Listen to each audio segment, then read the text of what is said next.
ইসলামের পক্ষে ওয়াজ করলে শয়তানের চেলা রেগে যাচ্ছে, তা কি ওয়াজ করব? হাই কোন দুনিয়ায় আল্লাহ তুমি আমায় পাঠালে? আল্লাহ নবী তাই বলেছেন, আখরি জামানায় হক কথা বলাটাও বড় বিপদ হবে। আল্লাহ নবী তাই বলেছেন, আখরি জামানায় হাতের তালুতে আগুন রাখার থেকেও ঈমান রাখানো বড় কষ্ট হবে। এখানে কেউ আছেন হাতের তালুতে আগুনের টুকরো রাখতে পারবেন? বলুন, হাতের তালুতে আগুনের টুকরো রাখতে পারবেন কেউ?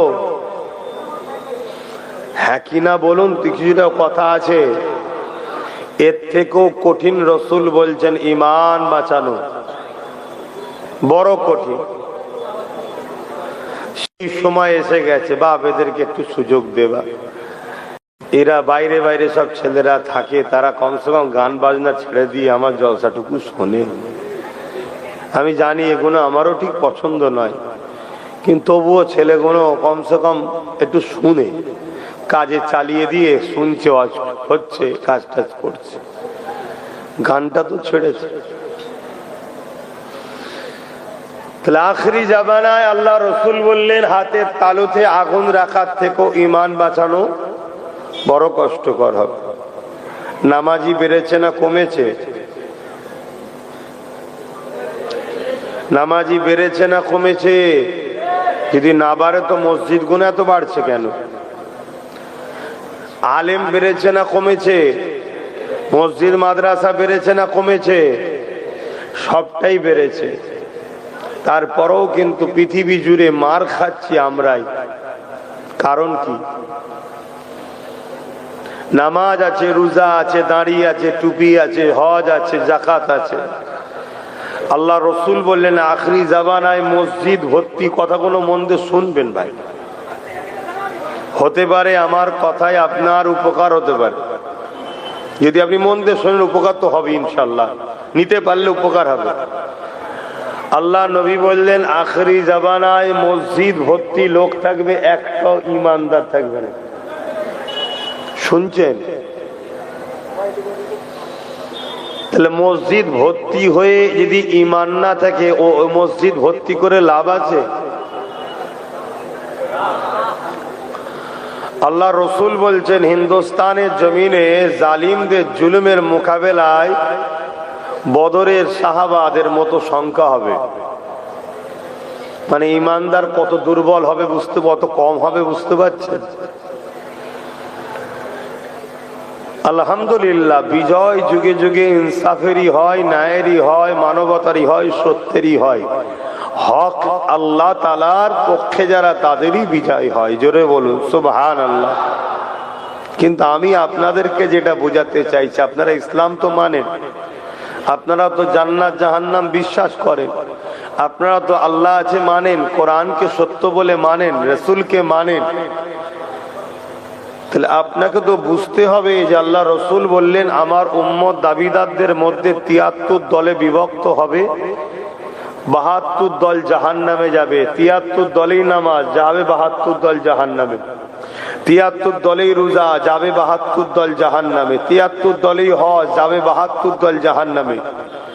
73 দলেই দাড়ি, টুপি, কোরআনের শিক্ষা, দ্বীনের শিক্ষা, এলেম, মসজিদ, মাদ্রাসা সব থাকবে। এরপরেও জাহান্নামে যাবে কটা দল? আর জান্নাত যাবে তাহলে কটা? জান্নাতে যে যাবে তার মধ্যেও যা আছে 72ও তাই আছে, তাও জাহান্নামে যাবে কেন বলুন? অস্ত অনেক শুনেছেন। একটা জিনিস শুধু 72 দলে থাকবে না, যেটা 73-এর একটা দলে থাকবে। সেটা হলো নবী পাকের প্রেম ও আদব, যাকে বলা হয় ঈমান। নামাজ আলাদা জিনিস, ঈমান আলাদা জিনিস। রোজা আলাদা জিনিস, ঈমান আলাদা জিনিস। হজ আলাদা জিনিস, ঈমান আলাদা জিনিস। দাড়ি টুপি আলাদা জিনিস, ঈমান আলাদা জিনিস। মসজিদ মাদ্রাসা বানানো আলাদা জিনিস, ঈমান আলাদা জিনিস। এলেম শিক্ষা করা আলাদা জিনিস, ঈমান আলাদা জিনিস। ঈমানটা কি? খুব ভালো করে শুনছেন তো সবাই? ঈমান হলো নবী পাক সাল্লাল্লাহু আলাইহি ওয়াসাল্লামের উপরে প্রেম ও আদব। জোরে বলুন সুবহানাল্লাহ।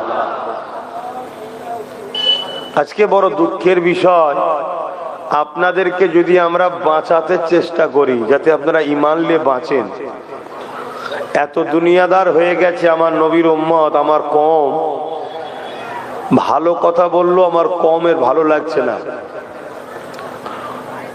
আমার কওমকে যারা ছলে বলে কলে কৌশলে সামান্য কিছু দিয়ে বেঈমান বানাতে চাইছে তাদেরকে আমার কওমের ভালো লাগছে।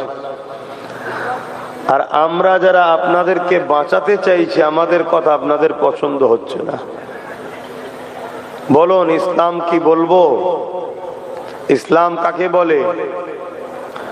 কুনতুম খায়রা উম্মাতিন উখরিজাত লিন-নাস তা'মুরুনা বিল মা'রুফ ওয়া তানহাউনা আনিল মুনকার।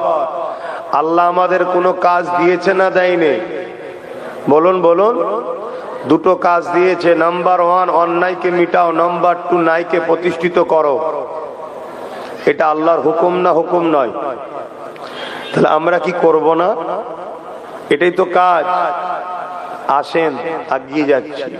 আমাদের সব থেকে মূল জিনিস হচ্ছে ঈমান। গুনার মাফ আছে, বেঈমানের কোনো মাফ নাই। আজ আমাদের ছেলেরা গুনাহ করতে করতে করতে করতে এমন একটা জায়গায় চলে যাচ্ছে, আমার কওমের কোটি কোটি ছেলে, লাখ লাখ নয় কোটি কোটি ছেলে মেয়ে রাতারাতি বেঈমান হয়ে হুঁশ নাই। হযরতে মাওলা আলী শেরে খোদা রাদিয়াল্লাহু তাআলা আনহু একদিন শিকার করার জন্য হুজুরের কাছে ইজাজত চাইলেন। আল্লাহ নবী বললেন 3 দিকে যাবে, একদিকে যাবে না। 3 দিকে যাওয়ার ইজাজত দিল, একদিকে যেতে ইজাজত দিল না। হযরতে মাওলা আলী 3 দিকে গেছে, কোনো শিকার পায়নি।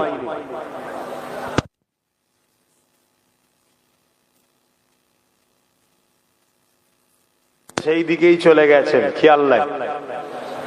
যাবার পরে দেখছে একটা সুন্দর পাখি কলেমা শরীফ পড়ছে স্পষ্ট ভাষায়, লা ইলাহা ইল্লাল্লাহু মুহাম্মাদুর রাসূলুল্লাহ। আপনারা বলুন, যদি এরকম কোন পাখি কলেমা পড়ে আপনারা লিবার জন্য আগ্রহ হবেন না হবেন না?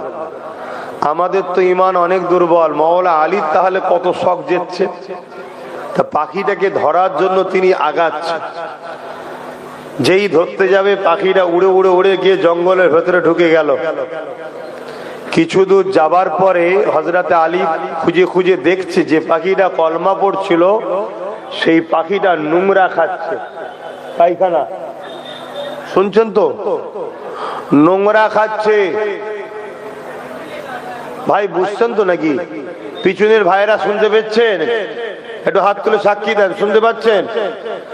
তাহলে পাখিটা কলমা পড়ছিল, হযরতে আলীর পছন্দ হলো। পাখিটাকে ধরতে যাচ্ছিল, পাখিটা উড়ে গিয়ে একটু ভেতরে ঢুকে গেল। হুজুর খুঁজতে খুঁজতে গিয়ে দেখছে পাখিটা কি করছে, কলমা না পড়ে এখন কি করছে, নোংরা খাচ্ছে। হযরতে মাওলা আলীর দেখে বড় মনটা খারাপ হয়ে গেল। এত সুন্দর কলমা পড়ছিল আবার নোংরা খাচ্ছে। চলে এসছে। অনেক বড় কথা। আল্লাহ নবী জিজ্ঞেস করছে, আলী কি দেখলে বলো? এইদিকে গেলে কি হুজুর কিছু পাইনি, ওইদিকে কিছু পাইনি, ওইদিকে কিছু পাইনি। যেদিকে রসুল নিষেধ করেছে সেদিকে তো গেছে, হুজুর বলতেও পারছে না যে হুজুর আমি গেছিলাম, এই এই ঘটেছে। কেন? নবী নিষেধ করেছে। আল্লাহ নবী বলছে, আলী বলো আর কিছু হয়েছে? হুজুর চুপ করে আছে। আলী বলবে না? হুজুর বিয়াদবি মাফ করবেন, আপনি যেদিকে নিষেধ করেছিলেন সেদিকে আমি চলে গেছিলাম। আলী চলে যখন গেছো বলো কি হয়েছে?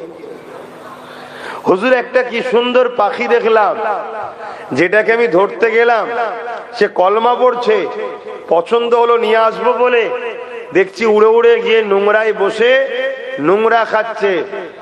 আমার মন বড় খারাপ হয়ে গেল।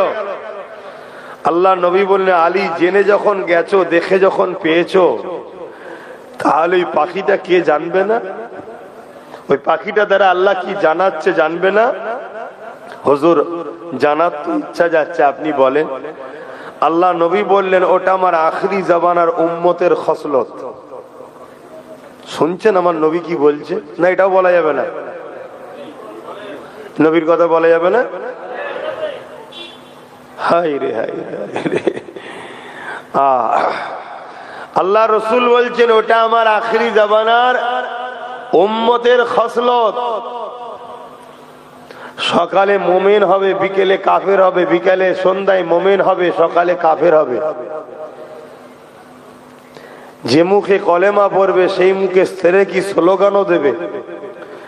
যে মুখে কলেমা পড়বে সে মুখে যে খাবার খেলে ইমান চলে যায়, যেরকম জিনিস খেলে সেদিকেও যাবে।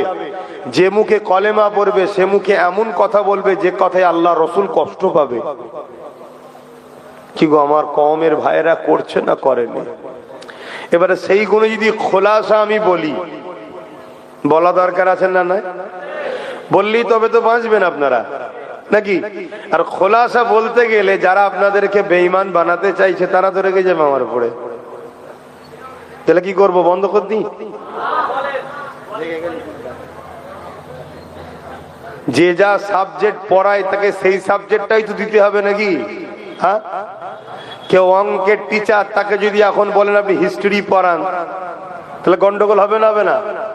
তাহলে একটা স্কুলে অনেক সাবজেক্ট থাকে, অঙ্ক থাকে, হিস্ট্রি আছে, বাংলা আছে, ইংলিশ আছে, দর্শন আছে, অনেক সাবজেক্ট। শিক্ষকও অনেক আছে না? নয়? তা ইসলাম একটা ব্যাপক ধর্ম, বিশাল বড়, কমপ্লিট। এখানে নামাজ আছে, দাঁড়ি আছে, টুপি আছে, ইনসাফ আছে, ইনসানিয়ত আছে, মানবতা আছে, ন্যায় আছে, সত্য আছে, হারাম থেকে দূরে থাকতে, হালাল খেতে হয়, এসব ইত্যাদি ইত্যাদি আছে না? নাই? তা এক একটা উলামা এক একটা বিষয়ে ওয়াজ করে বলে। ঠিক তেমনি অন্যায়কে মিটাও, ন্যায়কে প্রতিষ্ঠিত করো, এটাও তো ইসলামেরই সাবজেক্ট নাকি? তা এটাও তো কেউ না কেউ পড়াতে হবে। কেউ যদি না পড়ায় আর কেউ যদি পড়ায়, সে তো ভুল সাবজেক্ট পড়াচ্ছে না। আপনি যদি বলেন আরো 10টা হুজুর আছে কত সুন্দর দাড়ি টুপি নামাজ রোজার কথা বলে যায়, এই হুজুরটা এলেই শুধু আরে আমার সাবজেক্ট তো দর্শন, আমার সাবজেক্ট তো হিস্ট্রি, আমার সাবজেক্ট তো ইংলিশ, আমার যেটা সাবজেক্ট আমাকে সেটা পড়াতে হবে তো নাকি? সমস্যা লিও না, বোঝো। তোমার একটা জলসা এলো কি গেল ওটা বড় বিষয় নয়, বড় বিষয় হলো তোমার কিছু ক্ষতি হচ্ছে না তো ভাবো। আল্লাহ নবী কত কষ্ট করে ইসলামকে কায়েম করেছে, সেই ইসলামের উপরে প্রেম, এটাও তোমাদের ঈমান।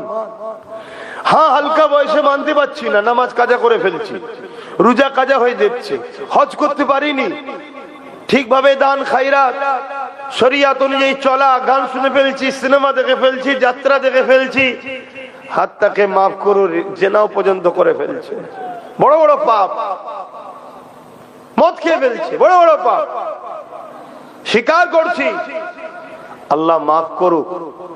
এরপরও কাঁদলে তওবা করলে মাফের দরজা কিন্তু খোলা আছে, বন্ধ নয়। জোরে বলুন সুবহানাল্লাহ। কিন্তু কোরআন, নবী, আল্লাহ, ইসলাম, এই চারটের বিরুদ্ধে আঘাত করা বা এই চারটেকে ক্ষতি করা, চেষ্টা করা বা চেষ্টাকারীদের সাথ দেওয়া, এখানে কি ঈমান থাকে? এটা তো বুঝাতে হবে নাকি? এটা তো রেড জোন। সারা জীবন নামাজ পড়লে পরেও যদি 72 দলে জাহান্নামে যেতে হলো, নামাজ পড়ে কি লাভ হলো? সারা জীবন রোজা রাখলে রেখেও যদি 72 দলে জাহান্নামে যেতে হলো, ও রোজা রেখে কি লাভ? হজ করে করে অর্থ শেষ করে ফেললে এরপরেও যদি জাহান্নামে যেতে হয়, ও হজ করে কি লাভ? আমি কি হজ করছি বুঝছেন তো? আমি এইটাই বুঝাতে চাইছি, যাহারে আমার নবী অনেক কষ্ট করেছে। আজ দেগঙ্গার মানুষ বড় সহজে দিন ইসলামকে পেয়েছেন। জন্ম নিয়ে আমরা মসজিদ দেখেছি, মাদ্রাসা দেখেছি, জন্ম নিয়ে আমরা আলেম ওলামাদের শুনছি, জন্ম নিয়ে আমরা কোরআন তেলাওয়াতের আওয়াজ পাচ্ছি, আমরা এমন করে আযানের আওয়াজ পাচ্ছি। কিন্তু মনে রাখবেন, এই কোরআন আপনার গ্রামে এই গেলাবাড়িতে এত সহজে আসেন। এই কোরআনিয়া মাদ্রাসা তৈরি করেছেন, এত সহজে কোরআন আপনার গ্রামে আসেন, এত সহজে নামাজ, এত সহজে আযান, এত সহজে মসজিদ, এত সহজে দ্বীন ইসলাম আপনার এলাকাতে আসেন। ইতিহাস গাওয়া দিয়ে দিচ্ছে, হাজারো নয় লাখো লাখো মায়েরা সন্তানেরা হয়েছে, লাখো লাখো বোনেরা বিধবা হয়ে গেছে, লাখো লাখো সন্তানেরা এতিম হয়ে গেছে। এরপরে তোমার আমার এলাকায় আল্লাহর দ্বীন ইসলাম পেয়েছি। এত সহজে হয়নি, সহজে পেয়েছি বলে আমাদের গুরুত্ব নেই। ইতিহাসের পাতা সাক্ষী দেয়, একটুখানি সামান্য ভাষান্ত বক্সে আল্লাহ নবী যখন দ্বীনের কথা বলতে লাগলেন, এ নওজওয়ানেরা, আল্লাহ নবীর উপরে মক্কা জালিমরা কম জুলুম করেন গো। এমনও দিন গেছে নবী আমার কাবার সামনে না ইসলামের কথা বলার দরুন, মানবতার পক্ষে কথা বলার দরুন, নারীদের অধিকারের কথা বলার দরুন, ইনসাফের কথা বলার দরুন আমার নবী পাকের গায়ে পর্যন্ত আবু জেহেল হাত তুলে দিয়েছে। শুনছেন? আমার নবীর গায়ে হাত তুলেছে আবু জেহেল, নবীকে আঘাত করেছে। আমরা অনেকে মনে করি ইসলাম মানে দাড়ি টুপি, নামাজ, রোজা, হজ, যাকাত। বড় সমস্যা এটা। এটা একটা ইসলামের অধ্যায় যেটা ব্যক্তি জীবনকে কামিয়াবি করে। ইসলামের ব্যাপক, ইসলাম অন্যায়কে মিটিয়ে ন্যায়কে প্রতিষ্ঠিত করার নাম ইসলাম, ক্ষুধার্ত মানুষকে খানা খাওয়াবার নাম ইসলাম, বস্ত্রহীনকে বস্ত্র দিবার নাম ইসলাম, নারীদেরকে 1500 বছর আগে পুঁতে দিত মানুষেরা জানত, এই নারীদেরকে পুঁতা বন্ধ করে নারীদেরকে অধিকার দিবার নাম হলো ইসলাম, মা বাপকে সম্মান করার নাম ইসলাম, গরিব এতিম অসহায়ের অধিকার দিবার নাম ইসলাম, রেপ মুক্ত, নেশা মুক্ত, দুর্নীতি মুক্ত, খুন মুক্ত, চোর মুক্ত সমাজ গড়ার নাম হলো ইসলাম। জোরে বলুন সুবহানাল্লাহ। এবারে বলুন, চোর মুক্ত সমাজ গড়ার নাম ইসলাম যখন বলবো, চোরেরা আমাকে বলবে যে ওয়াজ করছে, কথা বলছেন না তো? নেশা মুক্ত সমাজ গড়ার নাম ইসলাম যখন বলবো, যারা মদ ব্যবসায়ী নেশার মানুষকে ঢুকাচ্ছে, নেশাগ্রস্ত করছে, তারা আমাকে ভালো নজরে প্রচার করবে ভাই। যখন বলবো এতিমের হক, বিধবার হক, গরিবের হক, ইনসাফের নাম, ইনসানিয়াতের নাম, মানবতার নাম, ন্যায়ের নাম, অন্যায় খতম করার নাম ইসলাম। যারা অন্যায় করে, ন্যায় করে না, যারা মনুষ্যত্বকে যাদের নাই, তারা কি আমাকে ভালো নজরে দেখবে ভাই? তাহলে এই তো সমস্যা। কিন্তু বড় দুঃখের বিষয়, কোন মুসলমান দাবি করে যদি এ নওজওয়ানেরা জুলুম অত্যাচার করে, অন্যায় করে, রাহাজানি করে, ফিতনা ফাসাদ করে, আল্লাহ নবী জানিয়ে দিলেন, কেউ জালিম জানার পরে কোন মুসলমান যদি তাকে সহযোগিতা করে, মন দিয়ে শুনবে, কেউ অত্যাচারী জানার পরও কোন মুসলমান যদি তার সাথ দেয়, কেউ জালিম জানার পরও কোন মুসলমান যদি তার সাথ দেয়, তাকে শক্তিশালী করে, সহযোগিতা করে, মিশকাত শরীফের মধ্যে হাদিসটা পেয়ে যাবে। আল্লাহ নবী জানিয়ে দিলেন, ওই মুসলমানটা মুসলমান আর থাকে না, ওই ইসলাম থেকে বেরিয়ে যায়। শুনছেন? এটা বলতে হবে না, হবে না? বলুন, বলতে হবে না? নাই নামাজ পড়ে রোজা রেখে যদি জালিমের সাথ দিয়ে ইসলাম থেকে বেরিয়ে যেত, ও নামাজের কি নাম?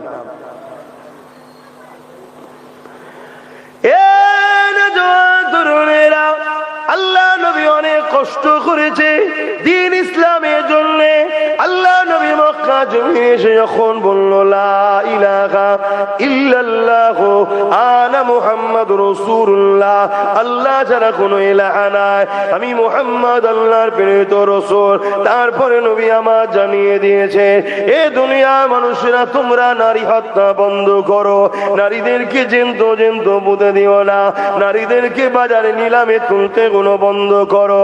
তারা বলতে লাগলো মুহাম্মদ সাল্লাল্লাহু আলাইহি ওয়াসাল্লাম, নারীরা কোনো অশুভ, এদের কোনো বাঁচার অধিকার নাই। আল্লাহ নবী জানিয়ে দিলেন, না না না, নারী হলো অশুভ নয়। যদি কারো সংসারে প্রথম কন্যা সন্তান হয়, এর মানে ওই নারীর বাবাকে আল্লাহ জান্নাতে সংবাদ দিল। তরুণেরা, আল্লাহ নবী আরো জানিয়ে দিলে, কারো ঘরে যদি পর একটা দুটো তিনটে কন্যা সন্তান হয়, ওই তিন কন্যার বাবা যদি ওই কন্যা গুলোকে নিয়ে বেজার না হয়ে আল্লাহ দিয়া নিয়ামত মনে করে লালন পালন করে বড় করে দিয়ে নিকাহ বিবাহ দিয়ে দেয়, আমি রাসূলুল্লাহ জানিয়ে দিলাম, ওই তিন কন্যার বাবা আর আমি রাসূলুল্লাহ। আল্লাহ নবী দুটো আঙুল তুলে দেখাচ্ছে, যেমন পাশাপাশি রয়েছে ওই তিন কন্যার বাবা আর আমি রাসূলুল্লাহ, আল্লাহ পাকের জান্নাতে পাশাপাশি থাকিব। আরো জোরে বলুন সুবহান। তাহলে এগুলো বলবো তো নাকি? আজকে নারীদের উপরে জুলুম হচ্ছে না হয়নি? প্রতিদিন পেপার খুলে দেখুন, নারীদের ঘরে রেপ করা হচ্ছে। বাচ্চা বাচ্চা বাচ্চা বাচ্চা কন্যা সন্তানরাও নিরাপদ নয়। বলুন বলুন, আমি ভুল বলছি? তাহলে যে সমাজে নারীরা রেপ হয় আর হাজার হাজার পুরুষ এটাকে রুখতে পারে না, এগুলো কি পুরুষ? কথা বলছেন না? তাহলে এই সমাজ ব্যবস্থাকে মিটিয়ে দিয়ে নারীদের রেপের হাত থেকে বাঁচানোর সমাজ গড়ার নাম ইসলাম, হ্যাঁ কি না? জোরে বলে। তাহলে এই যে সমাজ ব্যবস্থা যারা চালাচ্ছে, তারা যখন নারীদের নিরাপত্তা দিতে পারেনি, তাহলে এরা নারীদের বিরুদ্ধে, তাই তো নারী নিরাপদ পাচ্ছে না। কথা বলছে না তো? তাহলে এদের বিরুদ্ধে বলা দরকার আছে না না? যেমন আপনাদের উত্তর 24 পরগনা এই ব্যারাকপুর ভাটপাড়াতে কোন একজন বলছে ইসলামে নাকি রেপ করাটা পাপ নয়। কথাটা ঠিক বলেছে না ভুল বলেছে? তাহলে নাউজুবিল্লাহ বলুন। এখন বলুন, ওর বিরুদ্ধে বলা দরকার আছে না না? কেন বলবো? বলুন কেন বলবো? একটু কথা বলছি বলে খারাপ লাগছে? কেন? ও যেটা বলেছে ইসলামের নামে মিথ্যাচার, একটা অসত্য কথা বলেছে, এবং যে বলেছে তার দলের অনেক নেতা মন্ত্রীর নামে রেপের মামলা আছে। শুনছেন? তারা যেসব জায়গায় শাসন চালাচ্ছে সেসব জায়গায় কন্টিনিউ নারীরা রেপ হচ্ছে, তারা রুখতে বলে পারে না, এবং ইসলামের নামে তারা মিথ্যাচার করছে। তাহলে ইসলামের একজন প্রচারক হিসাবে আমার কি দায়িত্ব নয় খুলে আম মাইকে মুখ দিয়ে সবাইকে ঘোষণা দেওয়া যে এ মানুষ নয়, এ মানবরূপী একটা পশু? কেন এ মিথ্যা কথা বলছে, এ সত্য কথা বলেনি, এ সমাজে ফিতনা লাগাচ্ছে, এই ইসলামকে অপমান করছে, এই ইসলামকে খাটো করছে, এই ইসলামের দুশ্মন, এই ইসলামকে বদনাম করে ইসলামকে মিটাবার চেষ্টা করছে, এটা সমাজে বলা নাই হবে না অন্যায় হবে? তাহলে এই জন্যই তো প্রচার করি। বাবেরা, নজওয়ানেরা, তরুণেরা, ইসলামে কি আইন রয়েছে, রেপ করলে কি শাস্তি রয়েছে আল্লাহ নবী জানিয়ে দিলেন। যে মায়ের জাতির সম্মান করতে পারে না, ও সুরাতে সকলে মানুষ হতে পারে, কিন্তু ওর মনুষ্যত্ব শেষ হয়ে গেছে, ওর এই জমিনের উপরে বেঁচে থাকার কোনো অধিকার নাই। ওকে গলা পর্যন্ত পুঁতে দাও, পাথর মেরে নিক্ষেপ করে করে ওকে মেনে দাও, ওকে খতম করে দাও, শেষ করে দাও। এ যুবকেরা, তরুণেরা, ইসলাম তাহলে নারীদেরকে কত মর্যাদা দিয়েছে, নারীদের জন্য ইসলাম কি কড়া আইন করে রয়েছে, যদি কেউ নারীকে রেপ করে, জুলুম করে, তাকে গলা পর্যন্ত পুঁতে দিয়ে তাকে পাথর মারতে মারতে মেরে ফেলো। এ যুবকেরা, তরুণেরা, বাপেরা, আজ সমাজে যদি কোনো ছেলে নারীকে রেপ করে, হত্যা করে, জুলুম করে, যদি সেই ছেলেটাকে হত্যা করে দেওয়া হয়, সেই ছেলেটাকে যদি মেরে দেওয়া হয়, প্রকাশ্যভাবে তার শাস্তি দেওয়া হয়, তাহলে বলুন তো দেখি, এই সমাজে আর কোন নারীকে রেপ করার কেউ কি সাহস পাবে? এই যে অস্টা করছে, এটা ইসলামের পক্ষে করছে না বিরুদ্ধে? আমি সব জিজ্ঞেস করছি কেন, বুঝতে পারছি? অসুবিধা হচ্ছে? একটু কথা বলতে হবে, একা একা ভাল লাগছে না।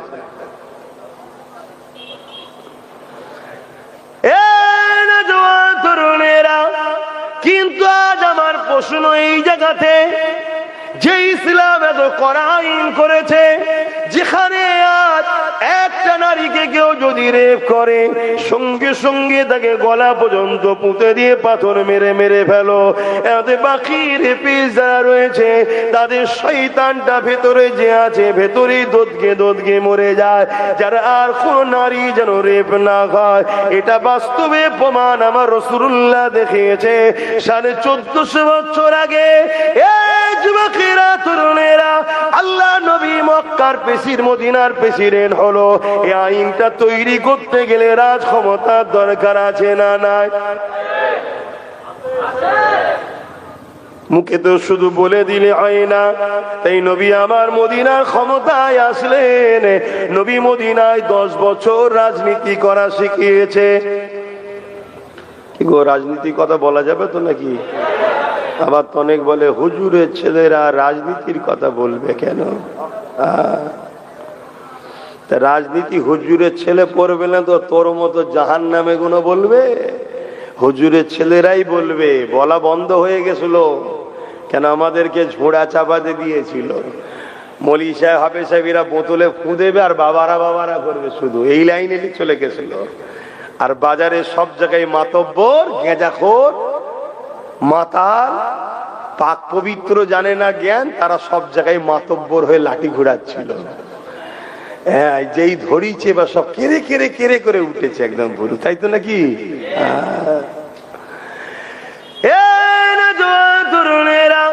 আল্লাহ নবী মদিনা জমিনে গেলেন, মদিনার মানুষকে নবী রাজনীতি শিখাতে লাগলে, তাদেরকে রাষ্ট্র কায়েম করার কথা বলতে লাগলে, তাদের দ্বারা নবী আমার রাষ্ট্র তৈরি করলে, তাদের মধ্যে থেকে আলোচনা নবী করতে লাগলো, তোমাদের রাষ্ট্রের প্রধান কাকে করবে? তারা বলতে লাগলো এক কথায়, আপনি ছাড়া অন্য কেউ হবে না। এই যে তারা বলছে আমার রাসূল রাষ্ট্রের প্রধান হবে, কারা বলতে লেগেছে? যাদের মধ্যে থেকে 70% উপরে ইহুদি ছিল, এখন পূজারি, মূর্তি পূজারি ছিল, খ্রিস্টান ছিল, বিভিন্ন ধর্মের লোক ছিল, তারা সবাই এক কথাতে মুহাম্মদ রাসূলুল্লাহকে মেনে নিল। আমার নবী পাক মদিনার রাষ্ট্রপ্রধান হলে তিনি এমন করে রাষ্ট্রপ্রধান হয়ে এলান করে দিলে, বিভিন্ন কাজ করে এলান করলে, তার মধ্যে এলান হলো বাবারা কেউ যদি রেপ করে তার জন্য এই শাস্তি রয়েছে। যুবকেরা মন দিয়ে শোনো, 1450 বছর হয়ে গেল ওই যে আইনটা নবী চালু করে দিল, সেই দিন থেকে আজকের দিন পর্যন্ত মদিনার জমিনে নারীরা রেপ তো দূরের কথা, আজকে দিন পর্যন্ত মদিনার জমিনে কোন নারীকে ইফটিজিং, টিটকিরিও মারা হয় না। আরো জোরে বলুন সুবহান। এটা কি আমাদের গর্ব নয়? কি এটা আমাদের গর্ব নয়? আচ্ছা, লড়ুক না, ভাঙবে না, অসুবিধা নেই, দেখে নিয়েছি। শুনছেন তো নাকি? তাহলে 1450-1500 বছর কম বেশি হয়ে গেল মদিনায় রাত 1টা, 2টো, 3টে, 4টে যখনই দেখবেন রাস্তাঘাটে নারীরা যাতায়াত করছে, কোনদিন আজ পর্যন্ত কোন নারী রেপ তো দূরের কথা, কেউ টিটকিরিও মারেনি। কেন? সেখানের নিজাম, সেখানকার আইন, সেখানকার সিস্টেম মুহাম্মদ আরবি সাল্লাল্লাহু আলাইহি সাল্লাম করে দিয়েছে। সেই আইনকে তারা আরো শিরোধার্য মেনে নিয়েছে। রেপ যদি কেউ করে তার একটাই শাস্তি, প্রকাশ্য মৃত্যুদণ্ড। কথা মাথায় ঢুকছে না ঢুকে নেই? আর আমরা যদি দেখি সমাজে যারা রেপ করছে তাদের বিরুদ্ধে সরকার উকিল লাগাচ্ছে, তাহলে সে রাজ্যে সে দেশে রেপ হবে না হবে না? কথা বলছেন না তো?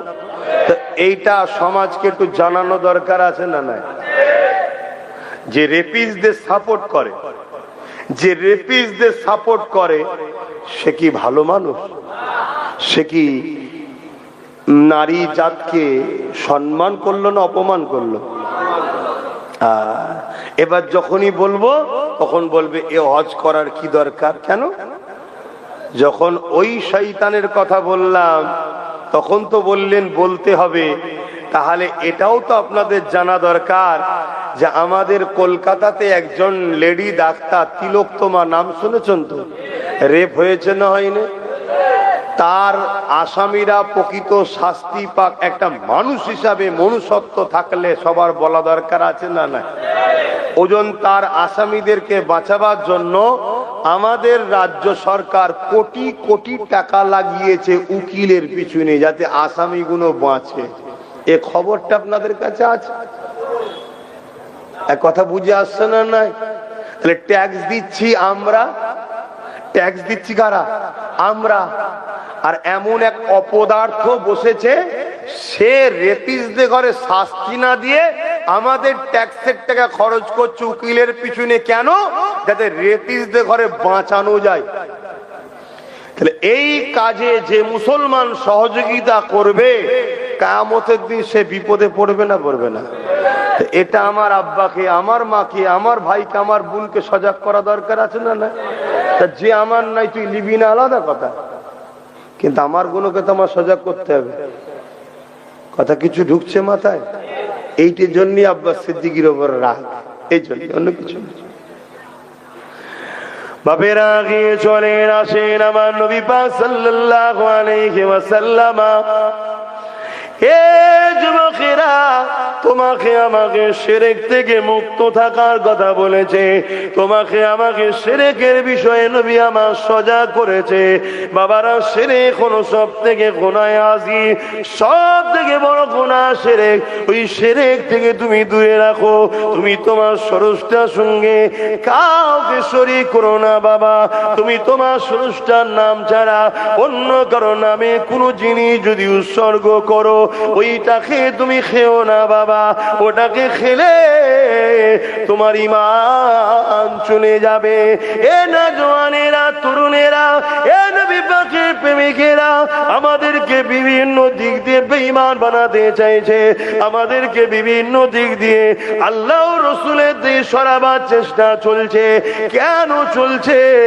এই পৃথিবীতে যুগে যুগে ক্ষমতাশালীরা মানুষের খোদা হবার স্বপ্ন দেখেছে, কিন্তু যুগে যুগে যুগে ওই ক্ষমতাশালীদের নাম নিশানাকে আল্লাহ পাক মিটিয়েছে গুটি কত মুসলমানদের ওসিলায়।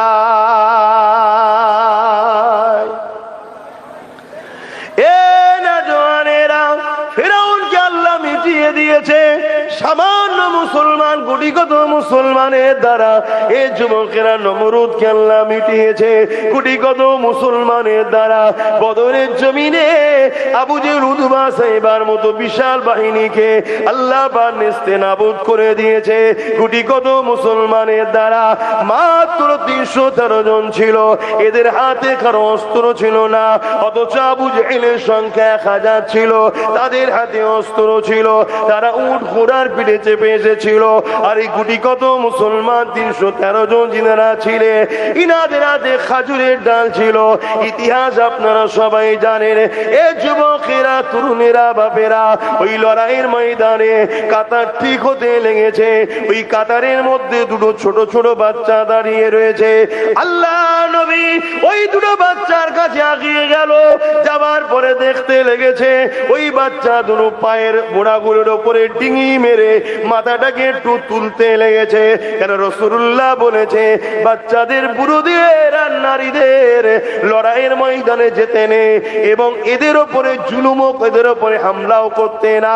এই যুবকেরা তরুণেরা এই দুটো বাচ্চা মনে করতে লেগেছে আমরা ছোট ছোট বাচ্চা, আল্লাহ নবী আমাদেরকে নাও নিয়ে যেতে পারে। এই জন্য পায়ের বোড়াগুলোর উপরে ভর দিয়ে পায়ের উঙ্গলিগুলোর উপরে ভর দিয়ে ডিঙি মেরে ঠেলে মাথাকে হাইট করতে চাইছে, যাতে রাসূলুল্লাহ মনে করে এগুলো বড় আমাদেরকে চান্স দিয়ে দেয়। একবার ভেবে দেখো যুবকেরা, তুমি আমি কি করতে লেগেছি। আর সেদিনের মক্কা মদিনার ছোট ছোট বাচ্চাগুলো তারা কি করেছে একবার তোমাকে আমাকে ভাবতে হবে। তুমি আমি লাঠি ধরেছি ইসলাম বিদ্বেষীদের জন্য, তুমি আমি মারপিট করছি ইসলাম বিদ্বেষীদের জন্য, তুমি আমি নিজের কওমের ঘর ভাঙছি ইসলাম বিদ্বেষীদের জন্য, তুমি আমি মুসলমানকে মিথ্যা কেস দিচ্ছি ইসলামের দুশমনের জন্য, তুমি আমি জনসমাজের মধ্যে মস্তানি করছি। সামান্য ভিক্ষা দেবে জালিম ইসলামের দুশমনেরা, তাদের জন্য আজকে করতে লেগেছি। মনে রেখে দিও তোমার দ্বারা প্রথম আমাকে মিটানো হবে, তারপরে যখন আমি মিটে যাব তোমার পালা আসবে, সেও কিন্তু তোমাকে মিটিয়ে দেবে। শুনছেন তো? মীর জাফর নাম শুনেছেন তো? প্রথম তাকে দিয়ে সিরাজউদ্দৌলাকে মিটালো। কেন সিরাজউদ্দৌলা পর্যন্ত পৌঁছানো সম্ভব হচ্ছিল না ব্রিটিশদের, তাই মীর জাফরকে দিয়ে সিরাজউদ্দৌলাকে প্রথম মিটিয়ে দিল। সিরাজউদ্দৌলা যখন শেষ, ক্ষমতায় চলে এলো ব্রিটিশ মীর জাফরকে ডেকে বলছে, হারা তুই যদি তোর জাত ভাইকে মারতে পারিস তা আমাদেরকে কি ছেড়ে দিবি সুযোগ পেলে? কামানের সামনে দাঁড়িয়ে ওকে মেরে দিল।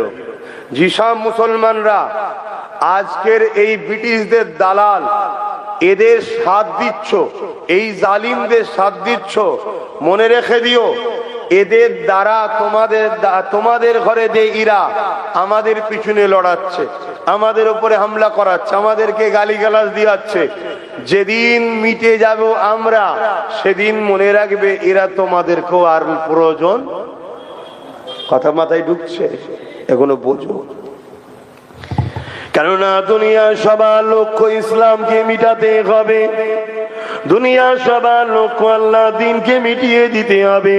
তাই যুবকদেরকে একটু বুঝাই আমি, কেননা তোমার আমার দায়িত্ব রয়েছে কিয়ামতের দিনে আল্লাহ পাকের কাছে জবাবটা দিতে হবে। ওরে আমার বান্দারে, হাত দিয়েছিলাম আমি, এই হাতে তুই কি করেছিস বল। ওরে আমার বান্দারে, পা দিয়েছিলাম আমি, এই পায়ে তুই আমার জন্য কি করেছিস বল। ওরে আমার বান্দারে, জবানে কথা দিয়েছিলাম আমি, এই জবানে আমার জন্য কি করেছি বল। আজ মুসলমানের ঘরে ছেলেরা এই হাত দিয়ে মসজিদ তৈরি করা তো দূরের কথা, এই হাত দিয়ে মাদ্রাসাকে বাঁচানো তো দূরের কথা, যারা মসজিদ মাদ্রাসাকে মিটিয়ে দিচ্ছে মুসলমানের ঘরে ছেলেরা তাদের ঝান্ডা ধরে ঘুরে বেড়াচ্ছে, তাদেরকে শক্তিশালী করার জন্য তাদের হয়ে মারপিট করতে লেগেছে। মনে রেখে দিও কিয়ামতের দিন আল্লাহ পাক কিন্তু তোমাকে এই হিসাবটা নেবে, ছাড়বে না। এই কথাগুলো আমার কমকে ভাবানো দরকার আছে না নাই? আজকে মাদ্রাসা ভাঙা হচ্ছে না হয়নি? কথা বলুন, কারা ভাঙছে? কথা বলছে না। কারা ভাঙছে বলবেন? এই তো বললেন ভাঙা হচ্ছে, কারা ভাঙছে? কেন্দ্রের বিজেপি সরকার মাদ্রাসা ভাঙছে, ভাঙছে না ভাঙেনি? কথা বলছো না তো? আর আমাদের রাজ্য সরকার মাদ্রাসা বাঁচাচ্ছে তো, কথা বলছে না? না ইনার বিষয়ে বলা যাবে না, ভাঙে ভাঙুক নাকি? কেন ইনি আমাদেরকে তো কিছু ভিক্ষা দেয়, অতএব মাদ্রাসা ভাঙে, ভাঙুক বিজেপি। ও আমাদেরকে দেয়নি, ও কেন ভাঙবে? ও যদি ভিক্ষা দেয় ভাঙে, ভাঙবে, অসুবিধা নেই, এরকম ব্যাপার নাকি?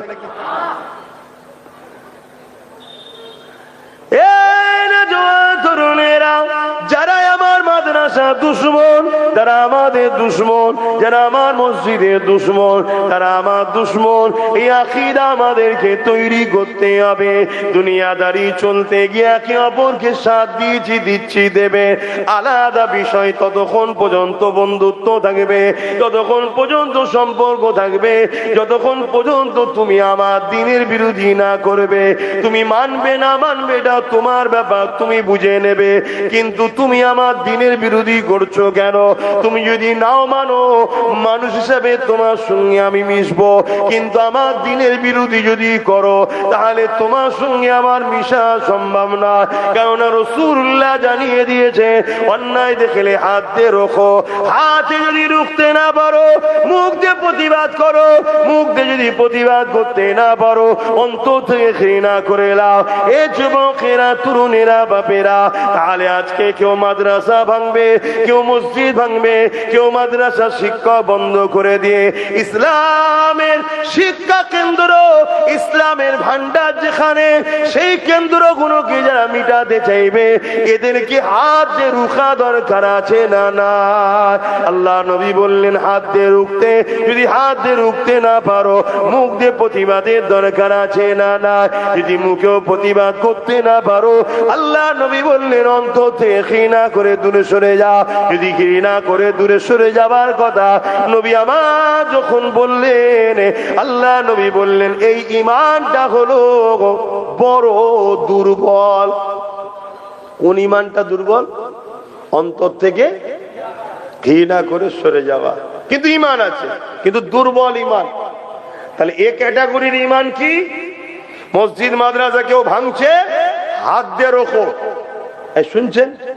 যদি হাতে রুখতে না পারো মুখ দিয়ে প্রতিবাদ করো, যদি মুখ দিয়ে প্রতিবাদ করতে না পারো অন্তর থেকে ঘৃণা করো।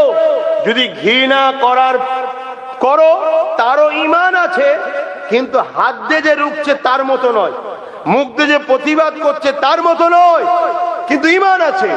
কিন্তু কেউ যদি হাত দিয়ে প্রতিবাদ না করে, মুখ দিয়ে প্রতিবাদ না করে, অন্তর থেকে ঘৃণা না করে মসজিদ মাদ্রাসা দুশ্মনকে সাপোর্ট করে, তার কি ঈমান আছে? এই কথাটা আব্বাস সিদ্দিকীর বলাতে অনেকের কষ্ট হচ্ছে। কার? মুসলমানের। তাহলে এই মুসলমানটা মোমেন না মুনাফিক? এই যে হাতের তালুতে ঈমান রাখা, আগুন রাখার থেকে কষ্ট।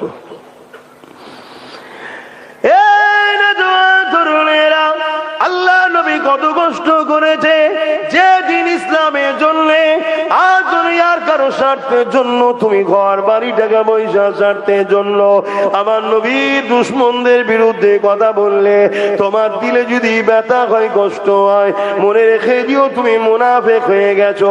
তোমাকে কলেমা রদ্দ গোপন করে নিয়ে নতুন করে ইসলামের মধ্যে আসতে হবে, নচেত এই অবস্থায় যদি মারা যাও দুনিয়ার লোক হয়তো বুঝতে পারবে না, তোমার জানাজাতেও যাবে মিনহা খালাকনাকুম ওয়া ফিহা নুঈদুকুম ওয়া মিনহা নুখরিজুকুম তারাতান উখরা বলে তোমাকে মাটিও দিয়ে চলে আসবে। কিন্তু মনে রেখে দিও তুমি বেঈমান হয়ে গেছো, তাই কবরে তোমার জাহান্নামের আগুন আল্লাহ জ্বালিয়ে দেবে, আখিরাতটা বড় ভয়ানক হয়ে যাবে।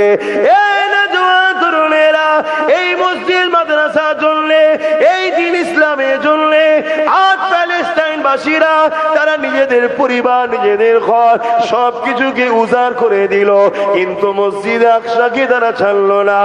আজও তারা লড়াই করে যাচ্ছে। আল্লাহ পাক তাদের ঈমানে এত তাকত দিয়েছে, তারা মসজিদ আকসার অপমানকে কোনোভাবে মানতে পারছে না। এক পরিবারের 5 সন্তান ছিল, 5 জন ইন্তেকাল করেছে, স্বামীও ইন্তেকাল করেছে। স্ত্রীকে মিডিয়া প্রশ্ন করছে, যা আপনার স্বামী চলে গেছে, 5টা সন্তান ছিল চলে গেছে। সেই স্ত্রী বলতে লেগেছে আল্লাহ দিয়েছে, আল্লাহ পাক ডেকে নিয়েছে, ওটা আমার কাছে বড় বিষয় না। আমার কাছে বড় বিষয় হলো আল্লাহর ঘর কোনোভাবে মিটতে দেওয়া যাবে না। আরো জোরে বলুন সুবহান।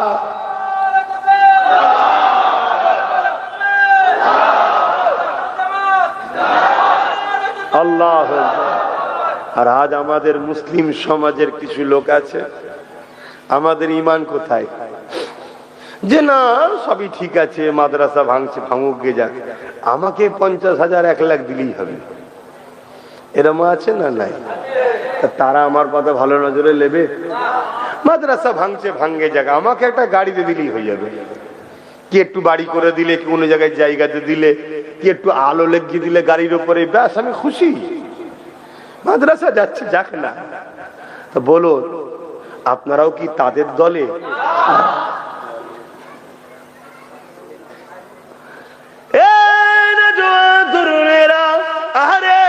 নবীকে ভালোবাসার নাম ঈমান। নবীর মহব্বত যদি তোমার আমার অন্তরে থাকে, মনে রেখে দিও আমার নবী পাকের জুতা মোবারক নিয়ে কেউ যদি তুচ্ছ তাচ্ছিল্য করে, সে সঙ্গে সঙ্গে কাফের হয়ে যাবে। তাহলে নবীর ঘর মাদ্রাসাকে নিয়ে তুচ্ছ তাচ্ছিল্য করলে কি কাফের হবে না? এ যুবকেরা, তরুণেরা, আল্লাহর কোরআনকে নিয়ে কেউ তুচ্ছ তাচ্ছিল্য কি কাফের হবে না? আজ আমি হক কথাগুলো বলছি বলে আজ একদল মানুষ আমার পিছনে লেগে গেছে। কোনো অসুবিধা নাই, আরো লাগো। পুরো দুনিয়া যদি আমার মোকাবেলায় চলে আসে, আমি তথাপিও তাদের মোকাবেলায় প্রস্তুত রয়েছি ইনশাআল্লাহ। কিন্তু কোরআনের বিরুদ্ধে কেউ কথা বলবে, তাকে মেনে নেওয়া যাবে না। আজকে এই মাদ্রাসায় কোরআন শিক্ষা দেওয়া হয়, এই কোরআনের কতটা সম্মান, কতটা মর্যাদা। কিয়ামতের দিনে আল্লাহ পাক এই কোরআনকে সুন্দর করে সাজাবে। এই কোরআন আল্লাহ পাকের আরশে আজিমের নিচে এমন করে কুদরতি ভাবে ঘুরতে থাকবে। আল্লাহ পাকের ক্ষমতা আছে না নাই? এ যুবকেরা, ওই লাউহে মাহফুজে যে রক্ষিত রয়েছে, যে কোরআন ধারাবাহিক ভাবে রোজার মাসে আমার রাসূলুল্লাহর উপরে নাজিল আল্লাহ করেছে, ওই কোরআনকে আল্লাহ সুন্দর করে সাজিয়ে দেবে। আল্লাহর আরশে আজিমের নিচে খোরাখুরি করতে থাকবে। আমার আল্লাহ পাক জিজ্ঞাসা করতে লাগবে, আমার পাক কালামুল্লাহ, আজ আপনি আমার কাছে কিছু বলতে চান নাকি? ওই সময় কালামুল্লাহ বলতে লাগবে, ও রাব্বি আল্লাহ পাক, দুনিয়া জমিনে যারা আমাকে মহব্বত করেছে, আমাকে প্যার করেছে, আমাকে সিনার মধ্যে রেখেছে, আমাকে চুমা দিয়েছে, আমাকে চোখে লাগিয়েছে, আমাকে মাথায় তুলেছে, আমাকে আদর করেছে, হে আল্লাহ, হয়তো পড়তে পারে রে, কিন্তু আমাকে চুমা দিয়ে আদর করে বুকে জড়িয়ে ধরেছে, আমার জন্য লড়াই পর্যন্ত করেছে, আমার জন্য অনেকে জান পর্যন্ত দিয়ে দিয়েছে। হে রাব্বি আল্লাহ, আজ আমি কালামুল্লাহ আপনার কাছে বলতে চাই, কোরআনকে যারা মহব্বত করেছে, আজকের এই কঠিন দিনে আপনি তাদেরকে নাজাত দিন। আল্লাহ নবী নূরের জবানে বলে দিলে, কিয়ামতের দিনে যাদের সিনাতে কোরআন রয়েছে, যারা হাফেজে হাক্কানি হয়েছে, যারা কোরআনকে প্যার করেছে, কোরআনকে মহব্বত করেছে, কোরআনের কথা বলেছে, কোরআনের পক্ষে দাঁড়িয়েছে, এমন ব্যক্তি যে কোরআন পড়তে পারে না কিন্তু খুলেছে, খুলে আগুল বুলিয়ে বুলিয়ে আল্লাহ পাকের কথা যাদের চুমা দিয়েছে, এই রকম ব্যক্তি কিয়ামতের দিনে ওই কোরআনের শাফাতের উসিলায় আল্লাহ পাকের জান্নাতে চলে যাবে। আরো জোরে বলুন সুবহান।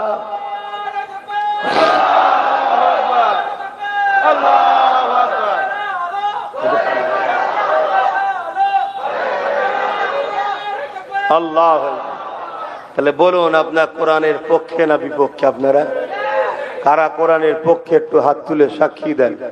কোরআনের পক্ষে আপনারা? আলহামদুলিল্লাহ।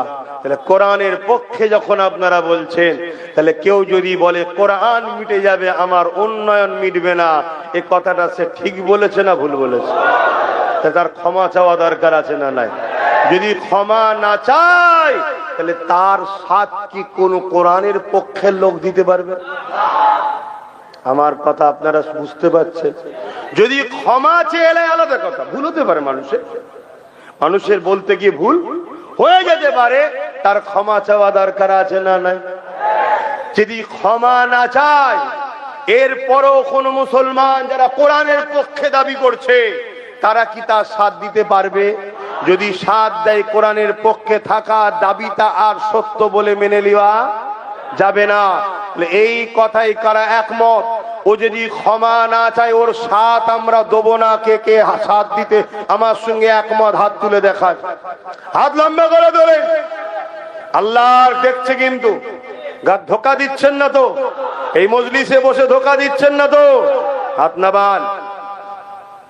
আপনারা যদি সত্যি কোরআনকে ভালোবাসেন তাহলে সংগঠিত হন, ওর ঘাড়কে ক্ষমা চাইতে হবে।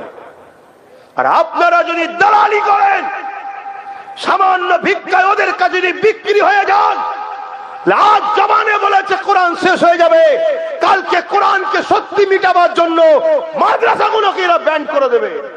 আর মাদ্রাসা যখন থাকবে না, কোরআন তখন পড়াবেন কোথায়? যেমন চীনের বুকে কোরআন রাখলে তাকে বন্দী করা হয়, এরাও আগামী দিন করবে। এর জন্য দোষী আপনারা হবেন। আর আপনারা যদি আজকে সংগঠিত হন, যে ক্ষমা যদি না চাও, তাহলে তোমার সাথ আর দিতে পারছি না। কেন তোমার সাথ দিলে আমাদের ঈমান থাকবে না। কেন তুমি যে কথা বলেছো কোরআনের বিরুদ্ধে বলেছো। অতএব কোরআনের বিরোধীকারীকে সাপোর্ট করা ঈমানদারের কাজ হতে পারে না, পারে না, পারে না। এই কথাগুলো বলে দেওয়া দরকার আছে না? না বলে দিলে যারা মুসলিম শরীয়তে মুনাফিক আছে তাদের সমস্যা হচ্ছে। হুজুর কি আর পাসনি? আব্বাসকেই করতে হবে দাও। হুজুর কি আর নেই? এলে ফিতনা হবে। আর পুলিশকে যে বলছে এলে দাঙ্গা হবে। আচ্ছা, এখানে দাঙ্গার কি কথা হচ্ছে? দাঙ্গা তো নেতারা লাগায় নিজেদের রাজনীতির রুটি শক্ত করবে বলে। দাঙ্গা কোনো সাধারণ মানুষ করে না। কেউ ফিতনা চাই না, সে মুসলিম হোক আর হিন্দু হোক, সবাই সুখে শান্তিতেই থাকতে চায়, মানুষে মানুষে মিলেমিশে থাকতে চায়। কিন্তু নেতারাই কলকাঠি লাগিয়ে দেয়। কেন? দাঙ্গা না হলে তাদের ঠিক রুটি শাঁকা হবে না, গরম না হলে হয় না। তাহলে বলুন, আব্বাস সিদ্দিকীর অজে অসুবিধা হচ্ছে?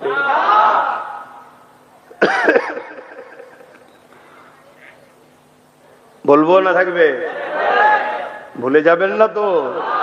যদি ভুলে যান কপাল ফাটা জাহান্নামে ঢুকবেন। কি করা যাবে? আর কিচ্ছু করার নেই। খোলাখুলি কথা আমার কাছে। বাপ, তুমি ভাবছো আমি নামাজ পড়ি তো, আমি হজ করি তো?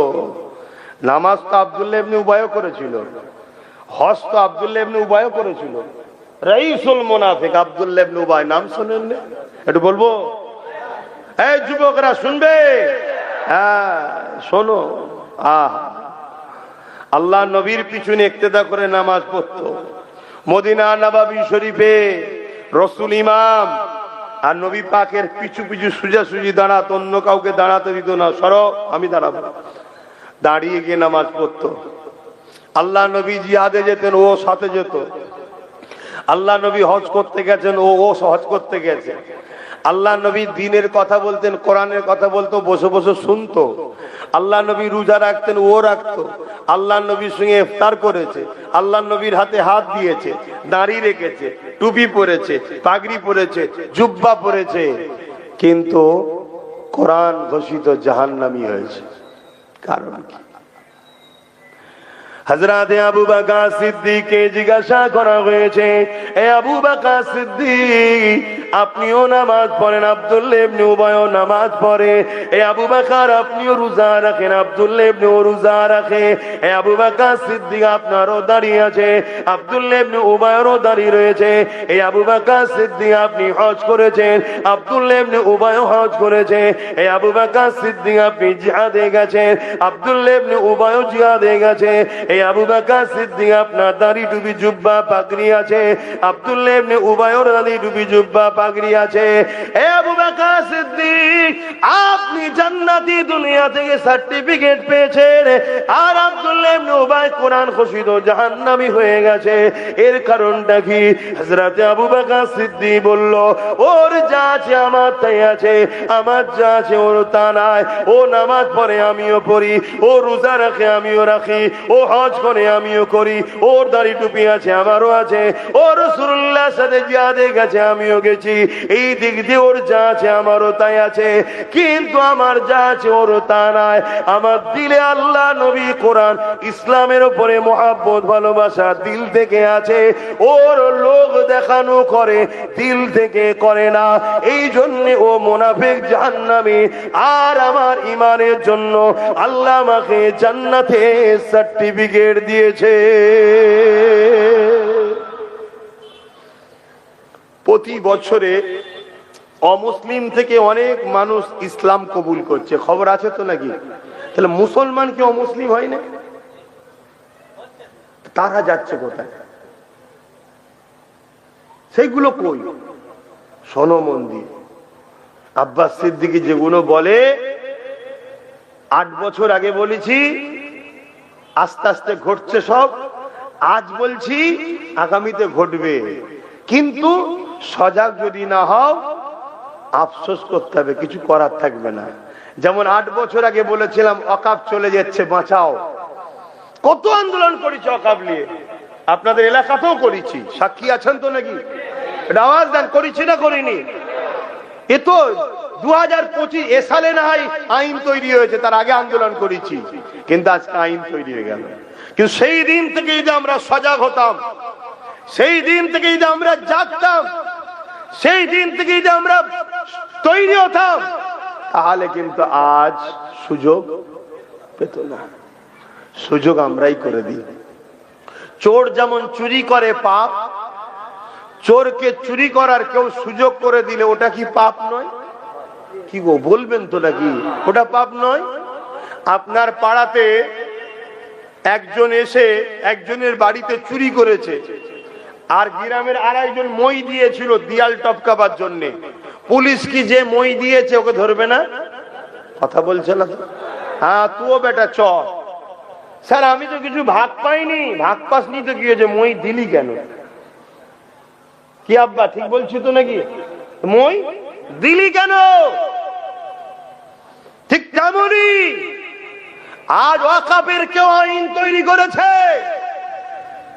তার তো শাস্তি হবে হবে, কিন্তু মনে রাখবে তাকে যদি আমরা সহযোগিতা করে থাকি আমাদেরকে আল্লাহ ছেড়ে দেবে নাকি? একটা জমিন পড়ে আছে, লোকজন নোংরা আবর্জনা ফেলছে দীর্ঘ বছর ধরে কেউ কিছু বলছে না।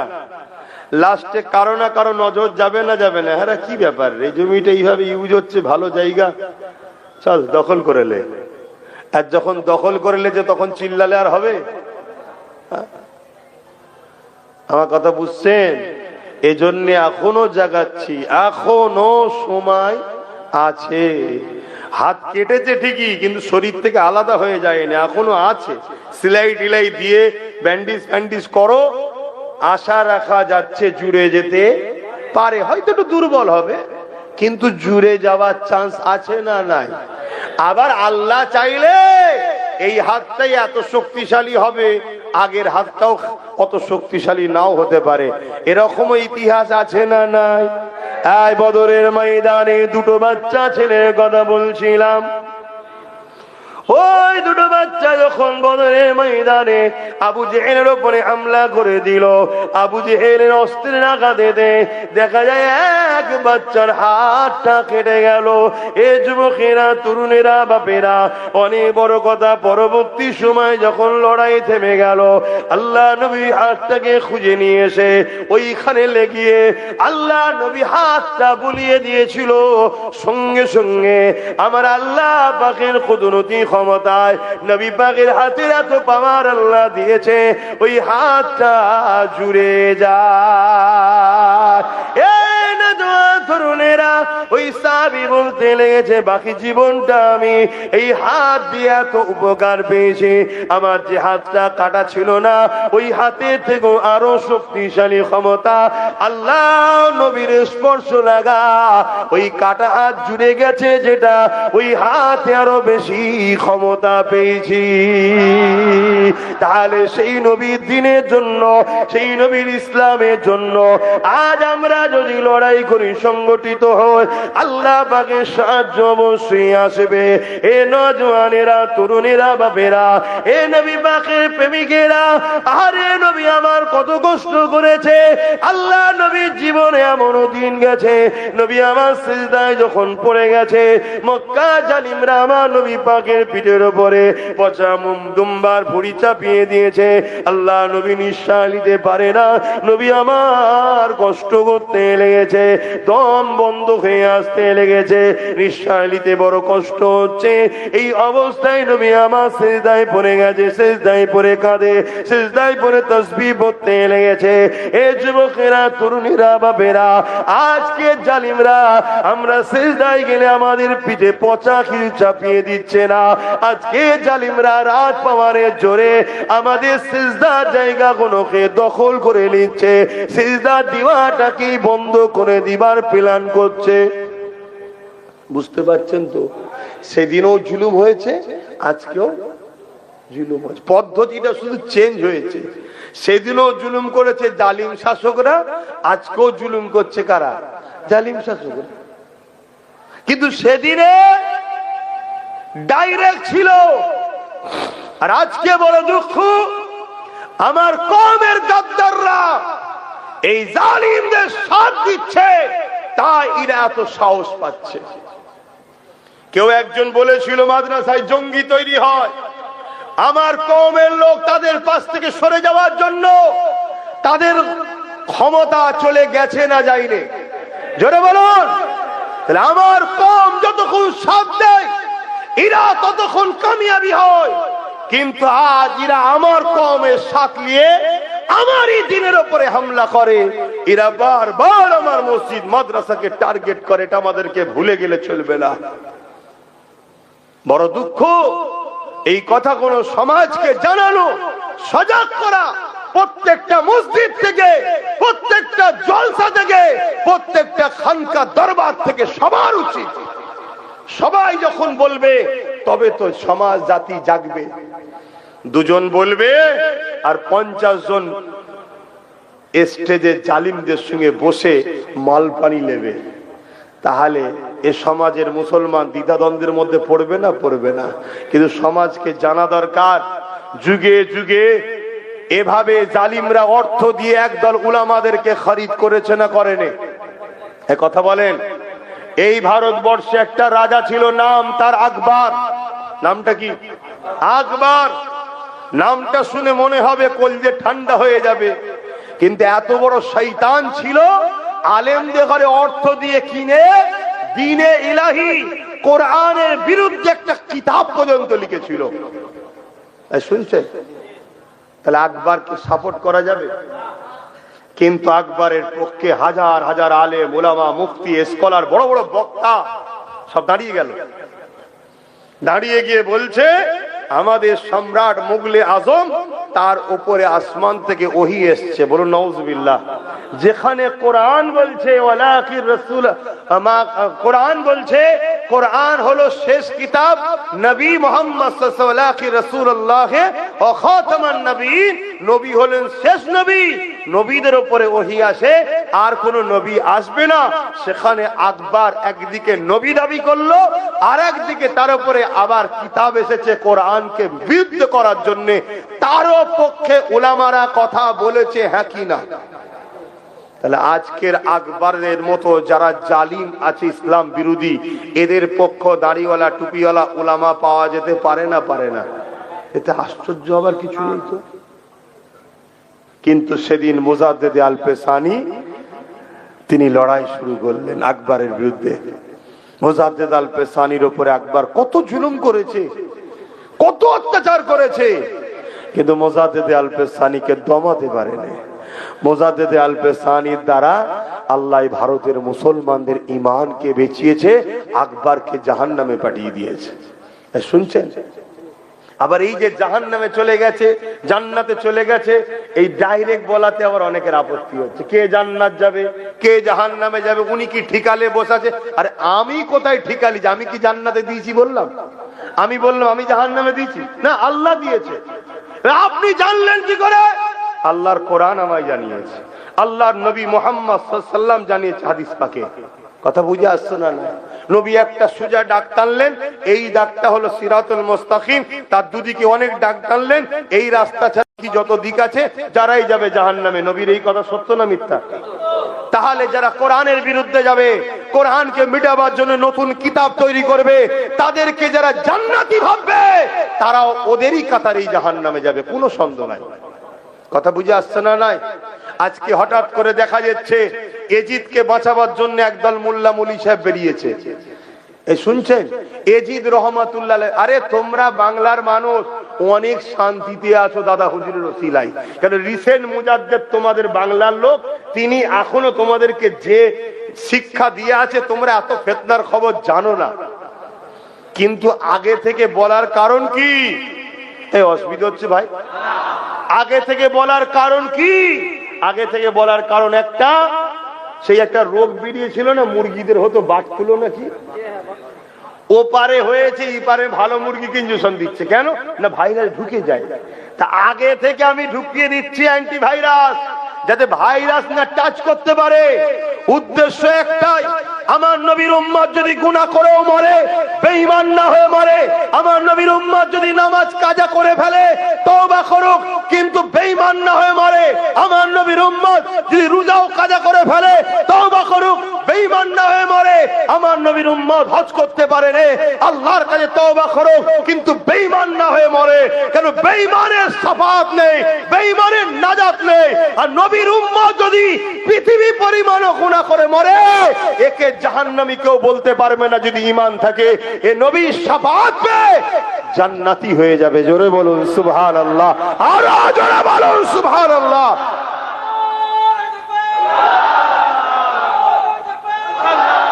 তাহলে এই যে ফিতনা থেকে, এই যে আপনাদেরকে ধ্বংস করার চক্রান্ত চলছে, এ থেকে বাঁচানোটা কি আমি ভুল করছি? বড় দুঃখ বাপ। এরপরও একদল মুসলিম ভাই কিনের সাথে আছে আল্লাহ জানে, কেন যে এরা যাচ্ছে না আল্লাহ জানে। কথা বুঝে আসছে? আরে তোকে যদি একে এতই ভালো লাগে যে কে ছাড়তে পারছিস নি, তাহলে একে বুঝা না যে আপনি যা কাজ করছেন এতে আপনার অবস্থা খারাপ হয়ে যাবে। আপনি ক্ষমা চেয়ে এলেন, নচেত আমাদের কিছু করার থাকবে না। কথা বুঝে আসছে না? নাই, কত বড় ষড়যন্ত্র হচ্ছে।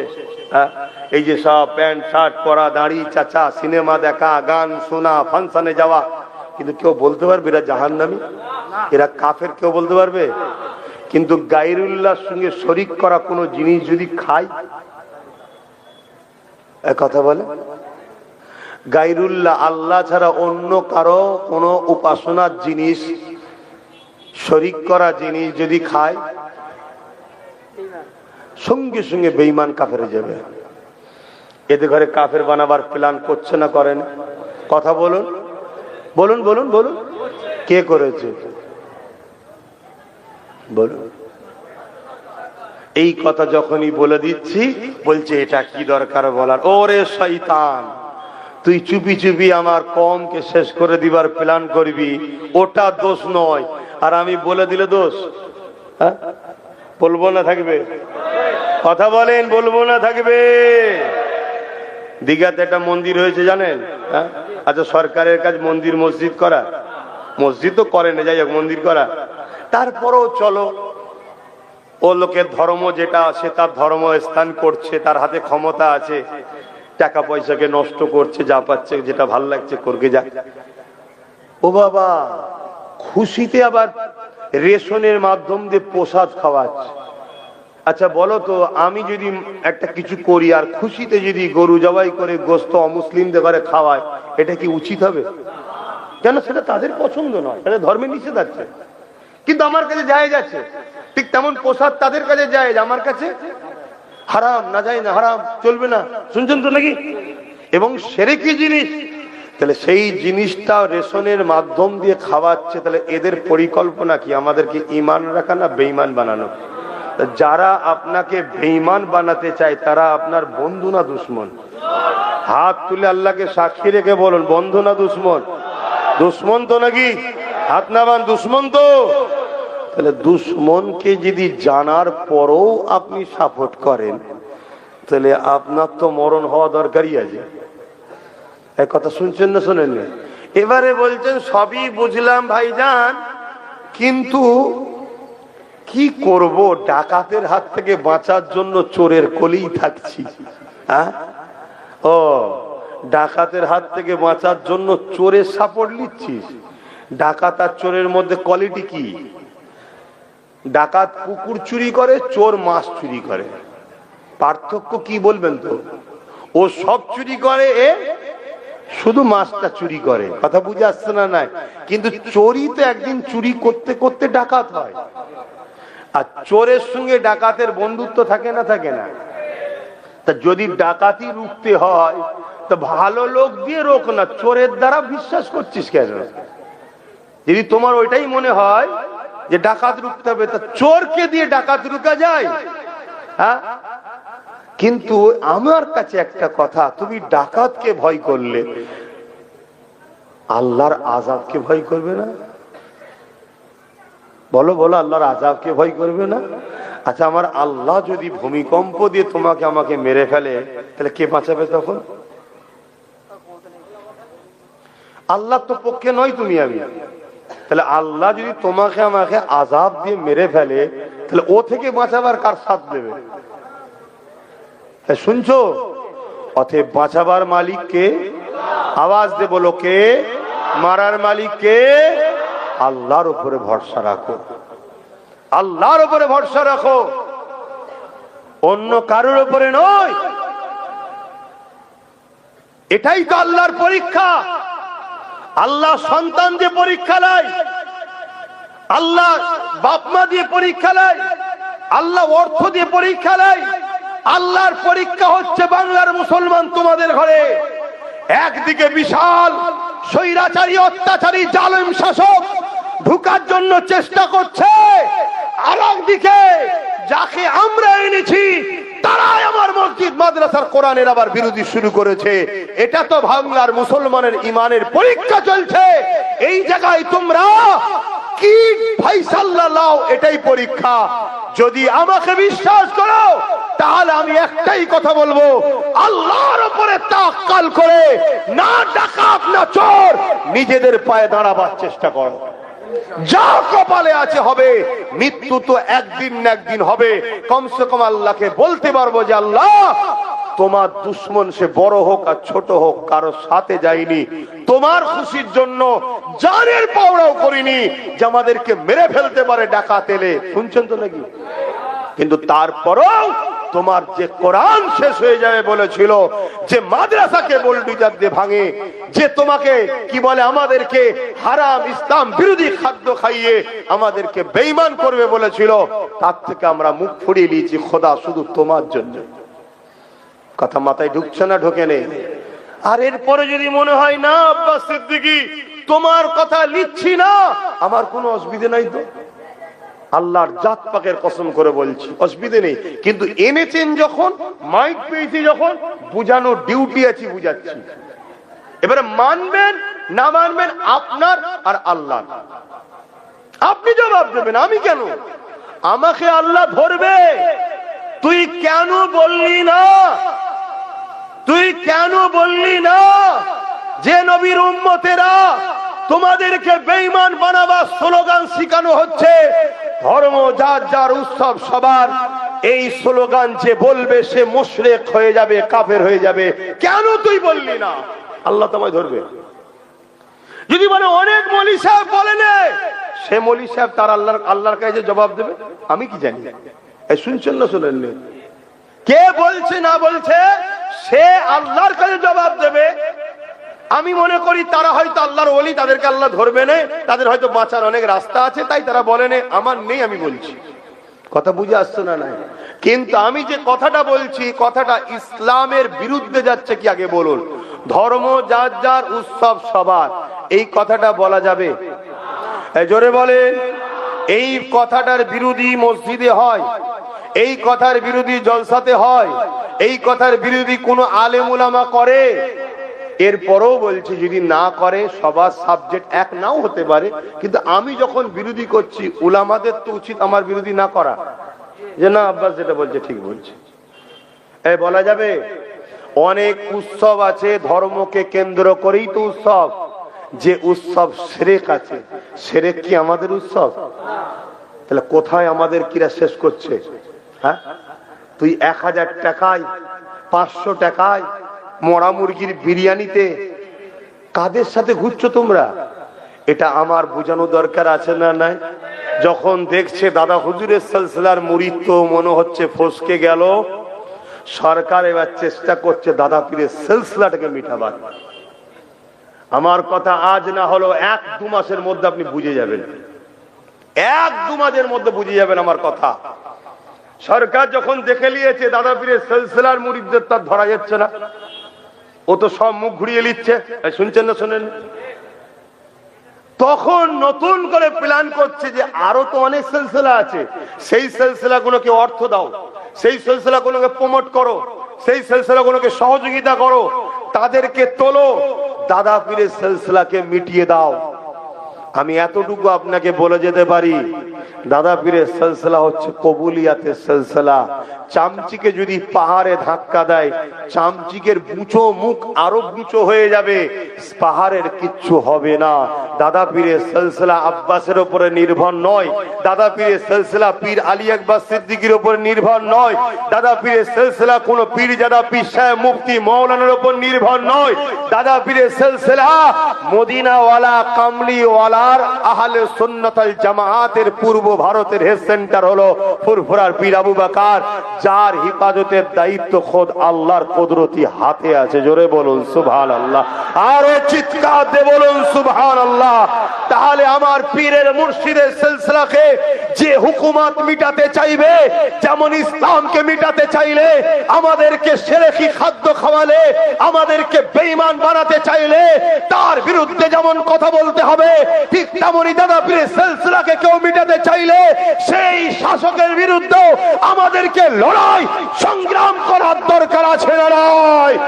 যদি মনে করে পুলিশদের রুখে দেবো, মিলিটারিদের রুখে দেবো, গুন্ডা মুসলমান মুনাফিক এক শ্রেণীর আছে তাদেরকে রুখে দেবো, মনে রেখে দিও জালিম হুকুমত তোমার মতো কত দাদা দিদি এসেছে, আলহামদুলিল্লাহ এই মুসলিম সমাজের মধ্যে আল্লাহ একজনকে দাঁড় করিয়ে দেবে, তার দ্বারা তোমার নাম নিশানাকে আল্লাহ মিটিয়ে দেবে। ঠিক না বেঠে?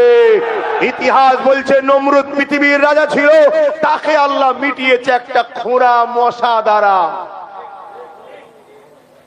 ফেরাউনকে আল্লাহ মিটিয়েছে নীল নদে ডুবিয়ে ডুবিয়ে। এখনো সময় আছে।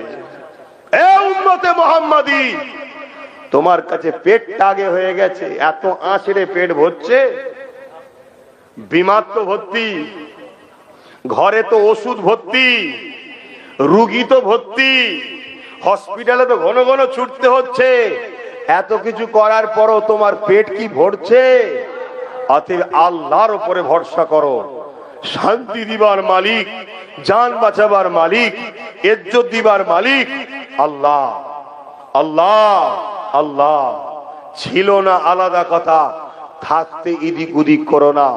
তোমরা সবাই সংগঠিত হও, নবী বংশের আওলাদের সাথ দাও, নবী বংশের আওলাদের সাথ দাও। আমার ভাইরা কি পাগড়ি পরবেন? মাশাআল্লাহ, আমাকে বলেন না তো। আহা, এই যে হাফেজে কোরআন, আজ সমাজে আলেম উলামা হাফেজদের ঘরে, তুলাবাদের ঘরে কিভাবে সুন্দর নজরে তাকানো হয় না হয় না? কথা বলুন। প্রকাশ্য অস্ত্র নিয়ে ঘুরছে, প্রকাশ্য সন্ত্রাসী হচ্ছে, সব প্রমাণ হচ্ছে, তারপরও তাদেরকে সুন্দর নজরে দেখা হয় না।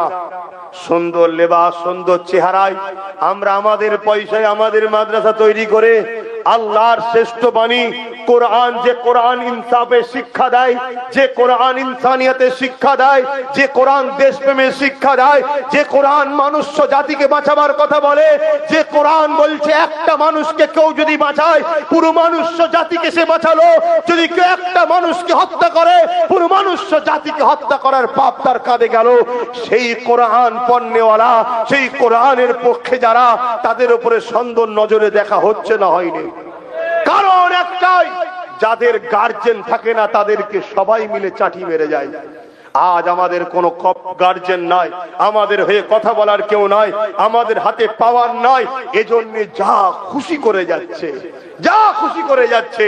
এজন্যই তো আব্বাস সিদ্দিকী বারবার বলে, আসো, কেউ যদি আমাদের প্রকৃত দরদি হয় তাকে বলো আমাদেরকে পার্টনারে লাও, তোমার সাথে নয়, পার্টনারে। পার্টনার পর্যন্ত নাকি? তাতে 10% হয়, 10%ই দাও, ভাগিদারিতে লাও। কথা বুঝছেন তো নাকি? তাহলে জানবে সে প্রকৃত দরদি। আর নচেত আমার সিল আমার নুরা আমারই ভাঙবে। দেখো তাই হচ্ছে না হয়নি? বলো না হচ্ছে না হয়নি? এই বাংলাতে আমাদের হিজাব পরার জন্য স্কুল থেকে বাচ্চাদেরকে বার করে দেওয়া হয়েছে না হয়নি? এই বাংলাতে প্রকাশ্য বলা হয়েছে কি মিড ডে মিলের খাবার রাস্তার কুকুরের বাচ্চাকে খেতে দেবো, তো মাদ্রাসার বাচ্চাদের খেতে দেবো না। বলা হয়েছে না হয়নি? বলো কারা বলছে? যারা আমরা ছাড়া চলবে না তারা। তাহলে বলো আমাদেরকে ভাবতে হবে। তাহলে আজ তিনটে বাচ্চা হাফেজে কোরআন হচ্ছে। কদিন আগে দিল্লিতে একটা বিস্ফোরণ হলো, জানেন তো নাকি?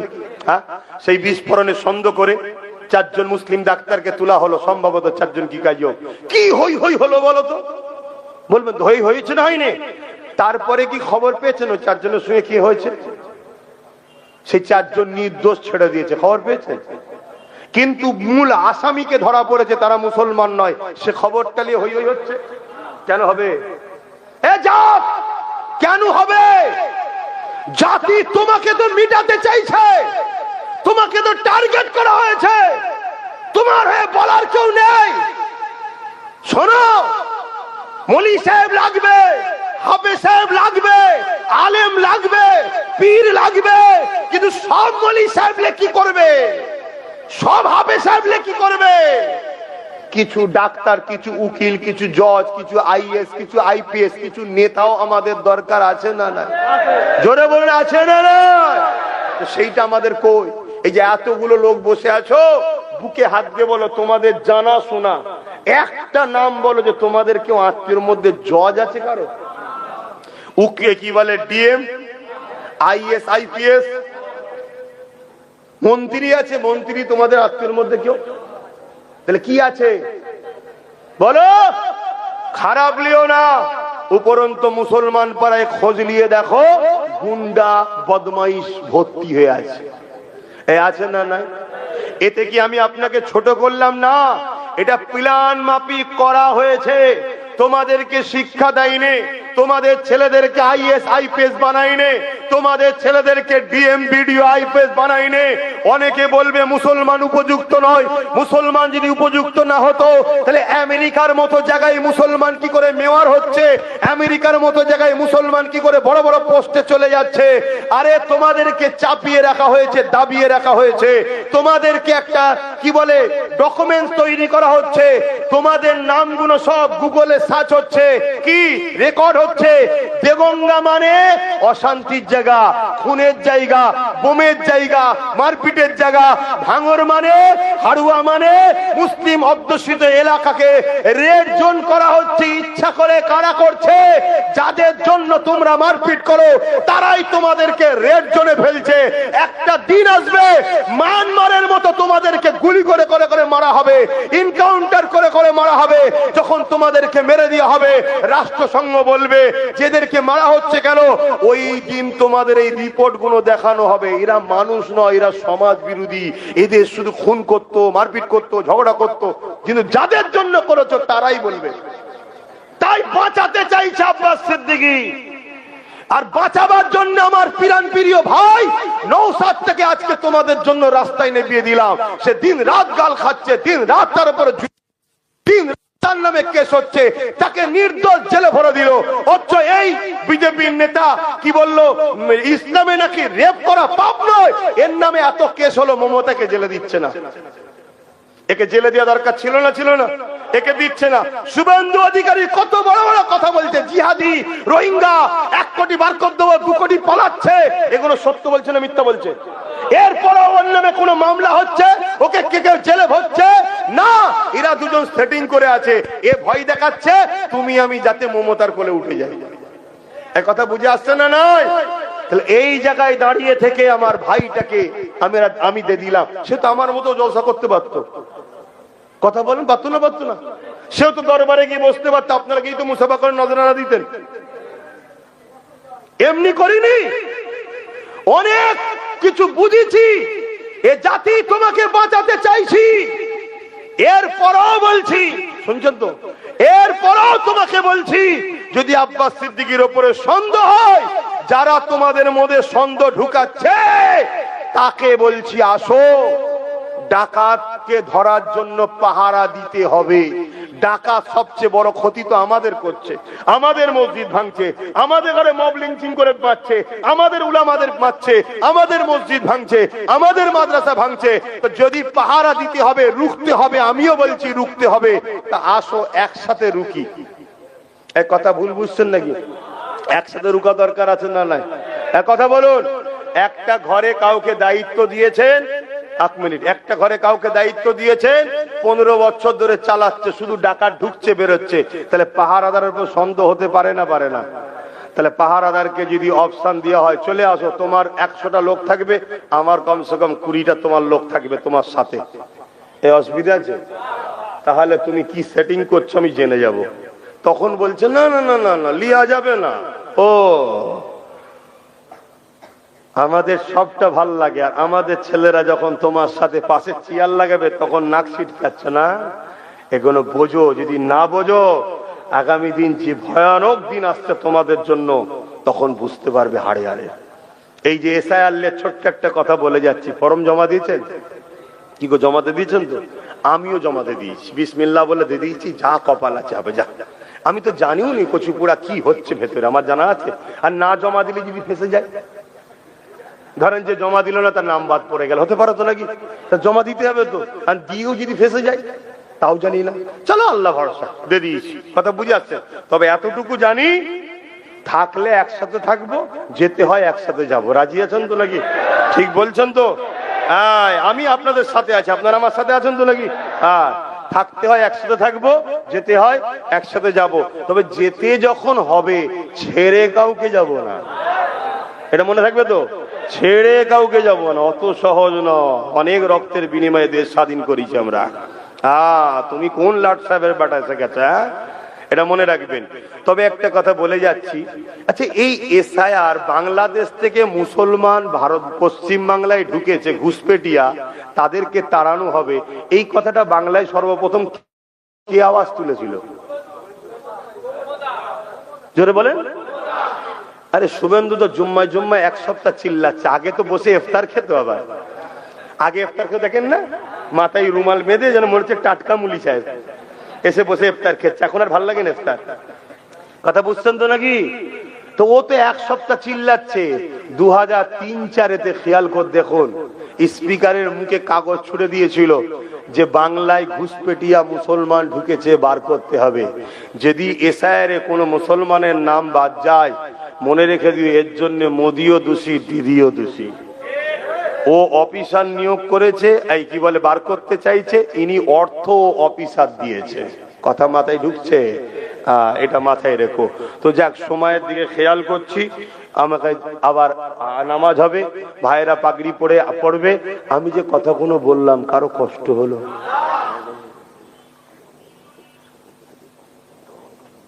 আচ্ছা আচ্ছা আচ্ছা, তো ভাই পাগড়ি তো পরানো হবে। এই ভাইয়েরা যে পাগড়ি পড়ছে, আল্লাহর কোরআন পড়ছে, এতে আপনারা খুশি না বেজার গো?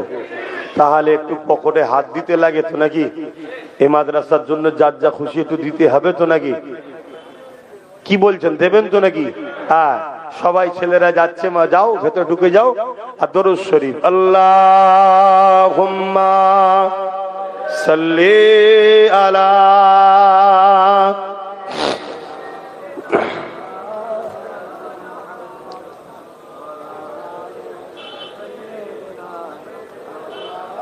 ভাই আপনাদের মধ্যে কি এই প্রশ্নটা জাগছে যে ভাইজান সবই ঠিক আছে, আপনি ধর্মসভায় এসে সব কথা বলছেন কেন?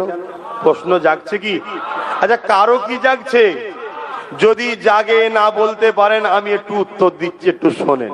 শুনছেন শুনছেন শুনছেন?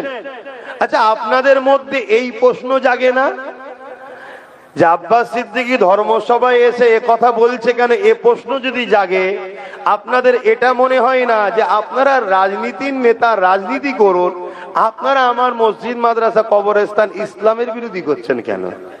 এই প্রশ্নটা জাগে না? এক কথা বুঝছেন না, বোঝেন না? অনেকে বলে ধর্মসভা ছেড়ে দিয়ে ডাইরেক্ট আসো দেখি আমি তাদেরকে বলছি তোমাদের যদি দম থাকে রাজনীতির পাওয়ার ছেড়ে দিয়ে ডাইরেক্ট মসজিদ মাদ্রাসার বিরুদ্ধে আসো দেখি। শুনছেন তো নাকি? আসো, তোমার অবস্থাটা এজিদের মতো করে দেবো আমরাও। এক কথা বুঝছেন না, বোঝেন না? তোমার অবস্থা আবু জেহেলের মতো করে দেবো আমরা। কি পারবো না? পারবো না? হাত তুলে বলুন দম আছে না নাই? একটু আওয়াজ দেন না। আরে তাকবীর, আরে দিল খুলে বলুন নারে দিবেন। দ্বীন ইসলাম, দ্বীন ইসলাম, কোরআন ও সুন্নাহ, কোরআন ও সুন্নাহ, নারে দিবেন। আল্লাহ ছাড়া কাউকে ভয়, আল্লাহ ছাড়া কাউকে ভয়, আল্লাহ ছাড়া কাউকে ভয়, আল্লাহ ছাড়া কারো কাছে সাহায্য, আল্লাহ ছাড়া কারো কাছে সাহায্য, আর নবী ছাড়া কাউকে দিল, নবী ছাড়া কাউকে দিল দেব না। কেন? এই দিলের মালিক নবী, জানের থেকেও কাছে নবী। জোরে বলুন সুবহানাল্লাহ। অন্য কাউকে দেবেন না। আব্বাসকে ভালোবাসেন, নবীর জন্য ভালোবাসবেন। কথা মাথায় ঢুকছে? মাথায় রাখবেন। তো যাই হোক, এখন আমি একটুখানি ভাইদেরকে পাগড়িটা পরিয়ে দিই। আপনারা সকলে দরুদ শরীফ পড়েন একবার। আল্লাহুম্মা আসেন আসেন আসেন। এই উঠবে না কেউ, কেউ বিয়াদবি করবে না, একদম বসে থাকবেন। আর যারা কালেকশন করতে গেছে পকেটে থাকতে খালি হাত ফিরিয়ে দেবেন না। আপনি দিচ্ছেন কি জন্য? মাদ্রাসায়। কি জন্য দিচ্ছেন? মাদ্রাসায়। আপনার ডিউটি শেষ, আপনি নেকি পেয়ে যাবেন। কথা বুঝে আসছে না? নাই, আপনি মাদ্রাসার জন্য দেন। কথা বুঝে আসছে? আমার খালি অনেক চক্রান্ত হচ্ছে। আবার একটা মুরব্বীর বক্তব্য আমার বক্তব্যের সঙ্গে সেটিং করেছে। উনি বলছে দিতে হবে, ইনি বলছে ইমান চলে যাবে, কাটটা মানবো।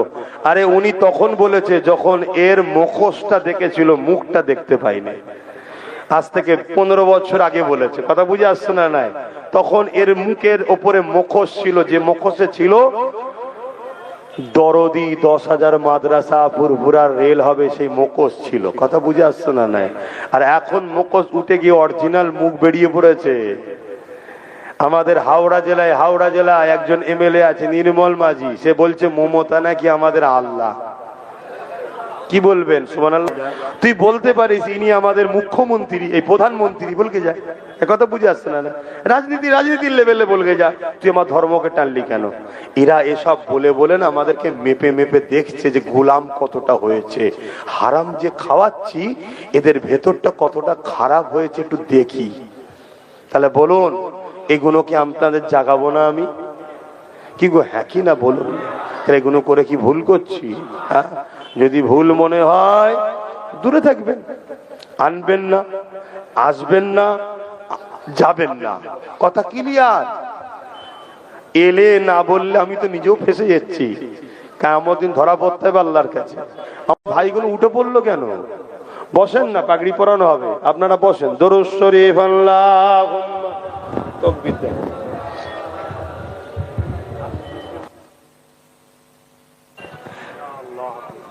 নারে তাকবীর, নারে তাকবীর।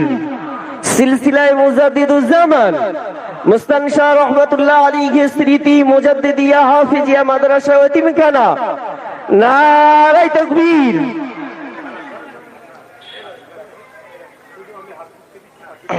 পরে পরে বের মেহরবানি করে মজলিস সেরে কেউ উঠবেন না।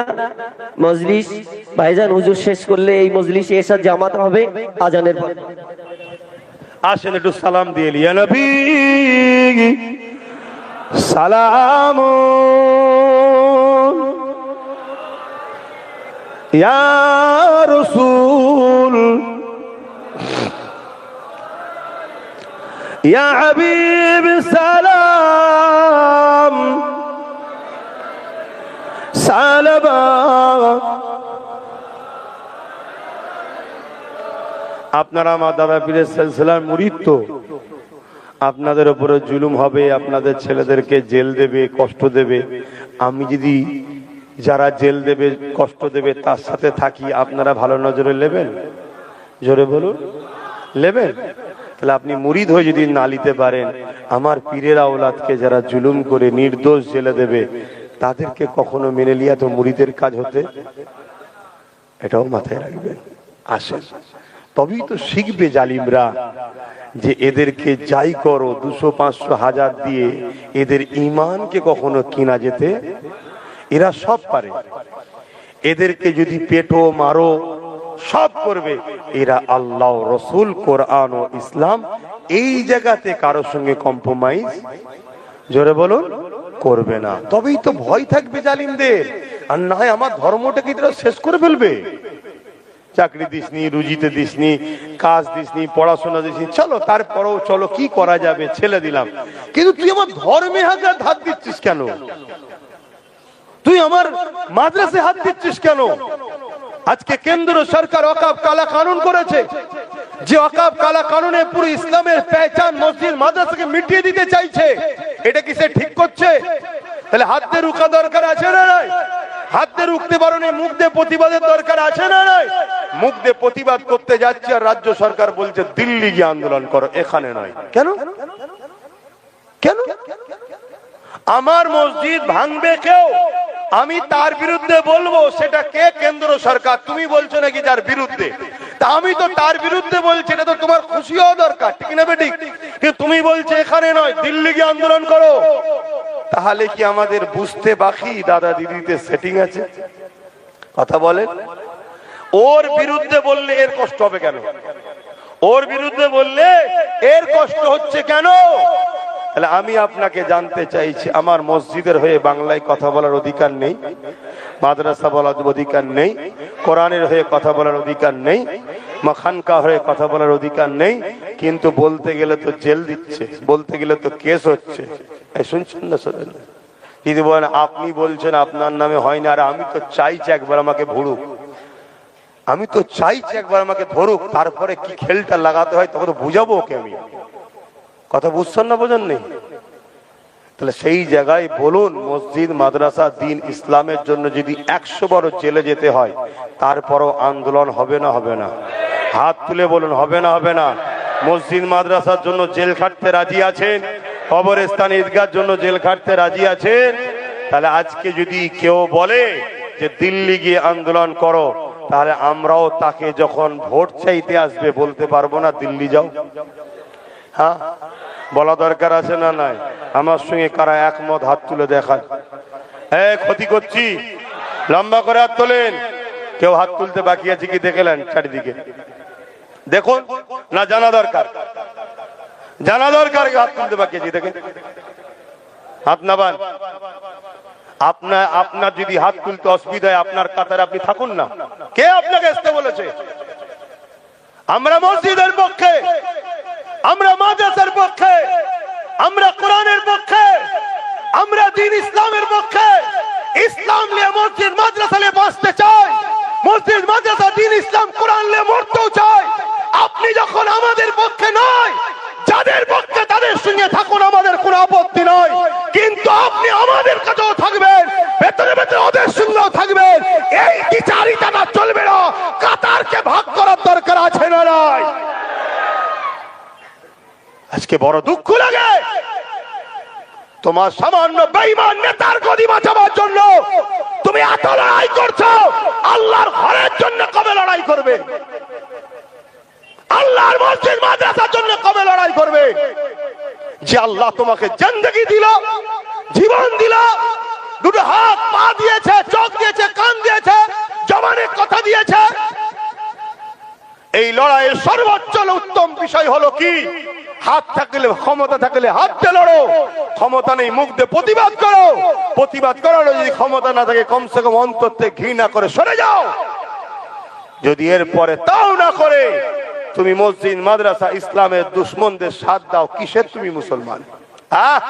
তোমার জানাজা হয়তো কোনো ভিআইপি পীর সাহেব এসে পড়বে, যদি জানার পরেও পীর সাহেব পরেও পীরের নামে কলঙ্ক ছাড়ার কিচ্ছু নয়।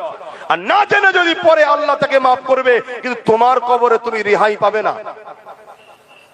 হ্যাঁ, এত বড় কথা বলে যাচ্ছি, এত বড় কথা বলে যাচ্ছি। তুমি ইসলামের দুশ্মন জানার পরেও কোন পীর যদি আলেম উলামা তোমার জ্বালা নামাজা পড়ে, তার থেকে বড় গাদ্দার পীর যারা আলেম ওলামা অন্য কে হতে পারে? আর না জেনে যদি এসে পড়ে, আল্লাহ তাকে মাফ করবে কেন সে জানে না। কিন্তু তোমার রেহাই নাই। তুমি ছেলে খেলা পেয়েছো আমার ধর্মটাকে নিয়ে, আমার ইসলামটাকে নিয়ে, যে যা খুশি পাচ্ছে বলে চলে যাচ্ছে। আর এর জন্য দোষী আমরা দোষী। ওরা এত সাহস পাচ্ছে একটাই কারণে, ওরা দেখছে আমাদের হাতে রাজ পাওয়ার, পুলিশ পাওয়ার আমাদের হাতে, যা খুশি আমরা করব, বেতাল যেই করবে জেলে ভরে দেবো, আর আমাদের হাতে কিছু নেই। অথচ আমরাই সবাইকে জিতাই। আসো, আগামী দিনে একটা শর্ত আমরা সবার সঙ্গে মিশতে রাজি, যে আমাদেরকে চেয়ারের পায়া দেবে তার সাথে আমরা আছি। এই যে হাসুনি, চারটের মধ্যে একটা যে দেবে, তোমার বেশি হলে আমাদেরকে বেশি দিতে হবে না, একটা দাও। আজকে ধরুন এই যে বসে আছে, যিনি আছে, তিনি যদি আমাদের হাতে একটা পায়া থাকতো, তিনটে থাকতো, ওইখানে বসে বলতে পারতো দিল্লি চলে যাও, বললেই বলতো উঠুন আমারটা আমি খুলে নেবো। একটা পা খুললে চেয়ার থাকবে, তার মানে সরকার পড়ে যেত। তাহলে আমাদের 50-60টা দরকার আছে না নাই? বাস এটাই হলো আব্বাস সিদ্দিকীর কথা। আমি হুজুর বলে কি আমার জাতিকে ভাবানোর অধিকার নেই? আমার জাতি আমায় ভুল বুঝুনি। এ যদি সত্যি তোমাদের দরদি হয়, কেন তোমাকে এই ভাগটা দিচ্ছে না? কেন তোমাকে এই ভাগটা দিচ্ছে না? এ জানে যদি ভাগ দিয়ে ফেলি তাহলে আমি বলতে পারবো না যে ওখানে একটা বানালাম, এখানে একটা বানাবো, ওখানে একটা বানাবো। এটা বললেই বলবে আমারটা কই, আর না দিলেই বলবো আমারটা খুলে নেবো, সরকার পড়ে যাবে। আমার উলামা ভাই, ইমাম ভাই, আরে কি ভিক্ষা চাইছেন আপনি জেতার কাছে? হ্যাঁ, আপনি চাইবেন কেন যে আপনার সম্পদের ভাগীদারি আপনি নিজে গিয়ে অঙ্ক করবেন, নিজেরটা নিজে নিয়ে নেবেন? এটাও আপনি পেতে গেলে আপনাকে এই পাওয়ারে আসতে হবে, এই জায়গায় আসতে হবে। তো যাক, আল্লাহ আমাদেরকে হেদায়েত করেন, সৎ বুদ্ধি দেন। কষ্ট নিচ্ছেন নাকি? কষ্ট নিলে তো সোজা কথা বলে দিলাম, আনবেন না, আসবেন না। আমি আসবো না, বলবো না। আল্লাহকে বলবো আল্লাহ আমি যাইনি, তো আমি বলিনি, আমি যাইনি। কিন্তু আমি মেম্বারে উঠবো, আল্লাহ লোক জড়ো করবে। তোমরা লোক জড়ো করেছো? হ্যাঁ, কমিটি পয়সা দিয়ে এনেছো, গাড়ি ভাড়া করে এনেছো, হুমকি দিয়ে ভয় দেখিয়ে এনেছো। আব্বাস সিদ্দিকীর নামে কেউ আসেনি। আব্বাস সিদ্দিকী আল্লাহ রসুলের পক্ষে বলে, তাই আল্লাহ জড়ো করিয়েছে। চল, তাহলে সবটা যখন আল্লাহর, তাহলে আমি কার মুখের দিকে তাকাবো? আমি যা কিছু বলবো আল্লাহ রসুলের জন্য বলবো। এতে কার কি অসুবিধা হচ্ছে আমার দেখার দরকার নেই। তো তুমি যখন আমার দিনের বিরুদ্ধে বলো, তখন তোমার মনে পড়ে না যে একটা আঘাত দিচ্ছি? তাহলে আমার কেন মনে হবে তোমার বিষয়ে বলতে গেলে? কি গো, কথা বুঝছেন তো নাকি?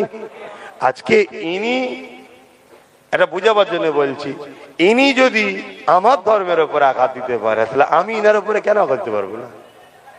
কথা মাথায় ঢুকছে তো নাকি? এনার তো বোঝা দরকার ছিল যে আমার রাস্তা আলাদা, আমি সে রাস্তায় থাকি। তাহলে আমিও বুঝতাম আমার রাস্তা আলাদা, আমি আমার রাস্তায় থাকি। যখন রাজনীতির নেতারা মসজিদ মাদ্রাসায় হাত দেবে, উলামাদের দায়িত্ব তাদের কলজেতে হাত ঢুকানো, তবে তো তারা বুঝবে হারা মৌলী সাহেবের এখানে কেন। তখন আমরা বলবো তোরা মসজিদ মাদ্রাসায় কেন, তোরা তোদের ঘরে যা, আমরা আলেম উলামারা আমাদের ঘরে থাকি। কথা বুঝছেন না, বোঝেন না? তবেই তো সে বুঝবে। এখন খুব কষ্ট হচ্ছে, কেন সব করতে যাবে? এখন কিছুই হয়নি। এতটুকু জেনে রেখে দাও, আব্বাস সিদ্দিকী সব বোঝে। কেউ যদি তোমার বিপদের কারণ না হয়, তাকে তুমি গুরুত্বও দেবে না, এটাও আমি বুঝি। শুনছেন তো নাকি? কেউ যদি তোমার বিরক্তের কারণ না হয়, তাকে তুমি গুরুত্ব।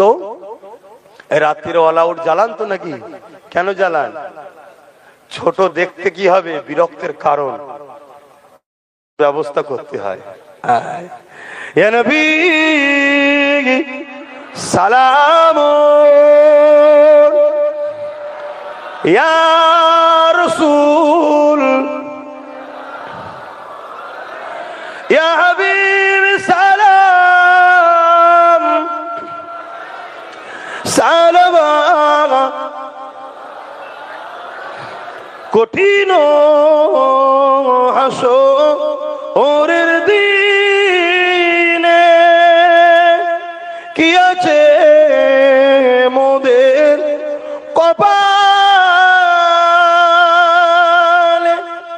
গুনাহগার উম্মাত আপনার লইবেন সঙ্গে মাহশরে নবী সালাম ইয়া রাসূল।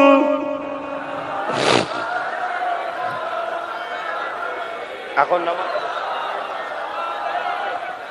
আমার বাপজানেরা আর কথা নয়, নামাজের জন্য সংক্ষেপ করছি। এবারে দিল থেকে বলুন, কষ্ট পেয়েছেন? কারা কারা কষ্ট পেলেন হাত তোলেন। কে কে কষ্ট পেয়েছেন বলেন। আমি যদি সত্যি ভুল করে থাকি আপনি বলুন, আমি আপনার ঠিকটা মেনে নেবো, অসুবিধে কি আছে রে বাবা। কিন্তু তা বলে মাকে তুলে গাল দেবেন না, বাপকে তুলে গাল দেবেন না। কেন আপনার গাল দিয়াতে আমার মায়েরও কিছু হচ্ছে না, বাপেরও কিছু হচ্ছে না। কিন্তু মনে রাখবেন, এটা হক নাস। আমার বাপ মা যদি মাপ না করে, পৃথিবীর সম্বলি সাহেবকেও দোয়া করি আপনি জান্নাত যেতে পারবেন না। এটা সব উলামারা জানে। এটা কি হক নাস। আমি যদি দোষ করে থাকি, আপনার রাগ থাকে, আমাকে বলুন না। আমি তো আপনাকে বলছি কি ভুল করছি বলুন। কথা বুঝে আসছে? বাপ তুলবেন না, মা তুলবেন না। অনেকে তুলছে, অপরাধ কি না, তাদের জালিম নেত্রীর বিষয়ে লোককে জাগিয়ে দিচ্ছি যে জালিম, এ চোর, এ খুনি, এ দাঙ্গাবাজ, ইসলাম বিদ্বেষী। মাথা খারাপ হয়ে যাচ্ছে। আরে ওটাকে সবাই চেনে। ওই যে দিল্লিতে মাথায় বসে আছে, ও জালিমকে সবাই চেনে, কিন্তু এ বন্ধু সেজে গাদ্দারি করছে, এটা বুঝতে পারছে না। শেষ কথা আমার মা বোনেদের জন্য, মা আপনি জানেন স্বামী যদি হারাম ইনকাম করেও আপনাকে খাওয়ায়, কিয়ামত দিন আল্লাহ আপনাকে ধরবেন, এটা জানতেন?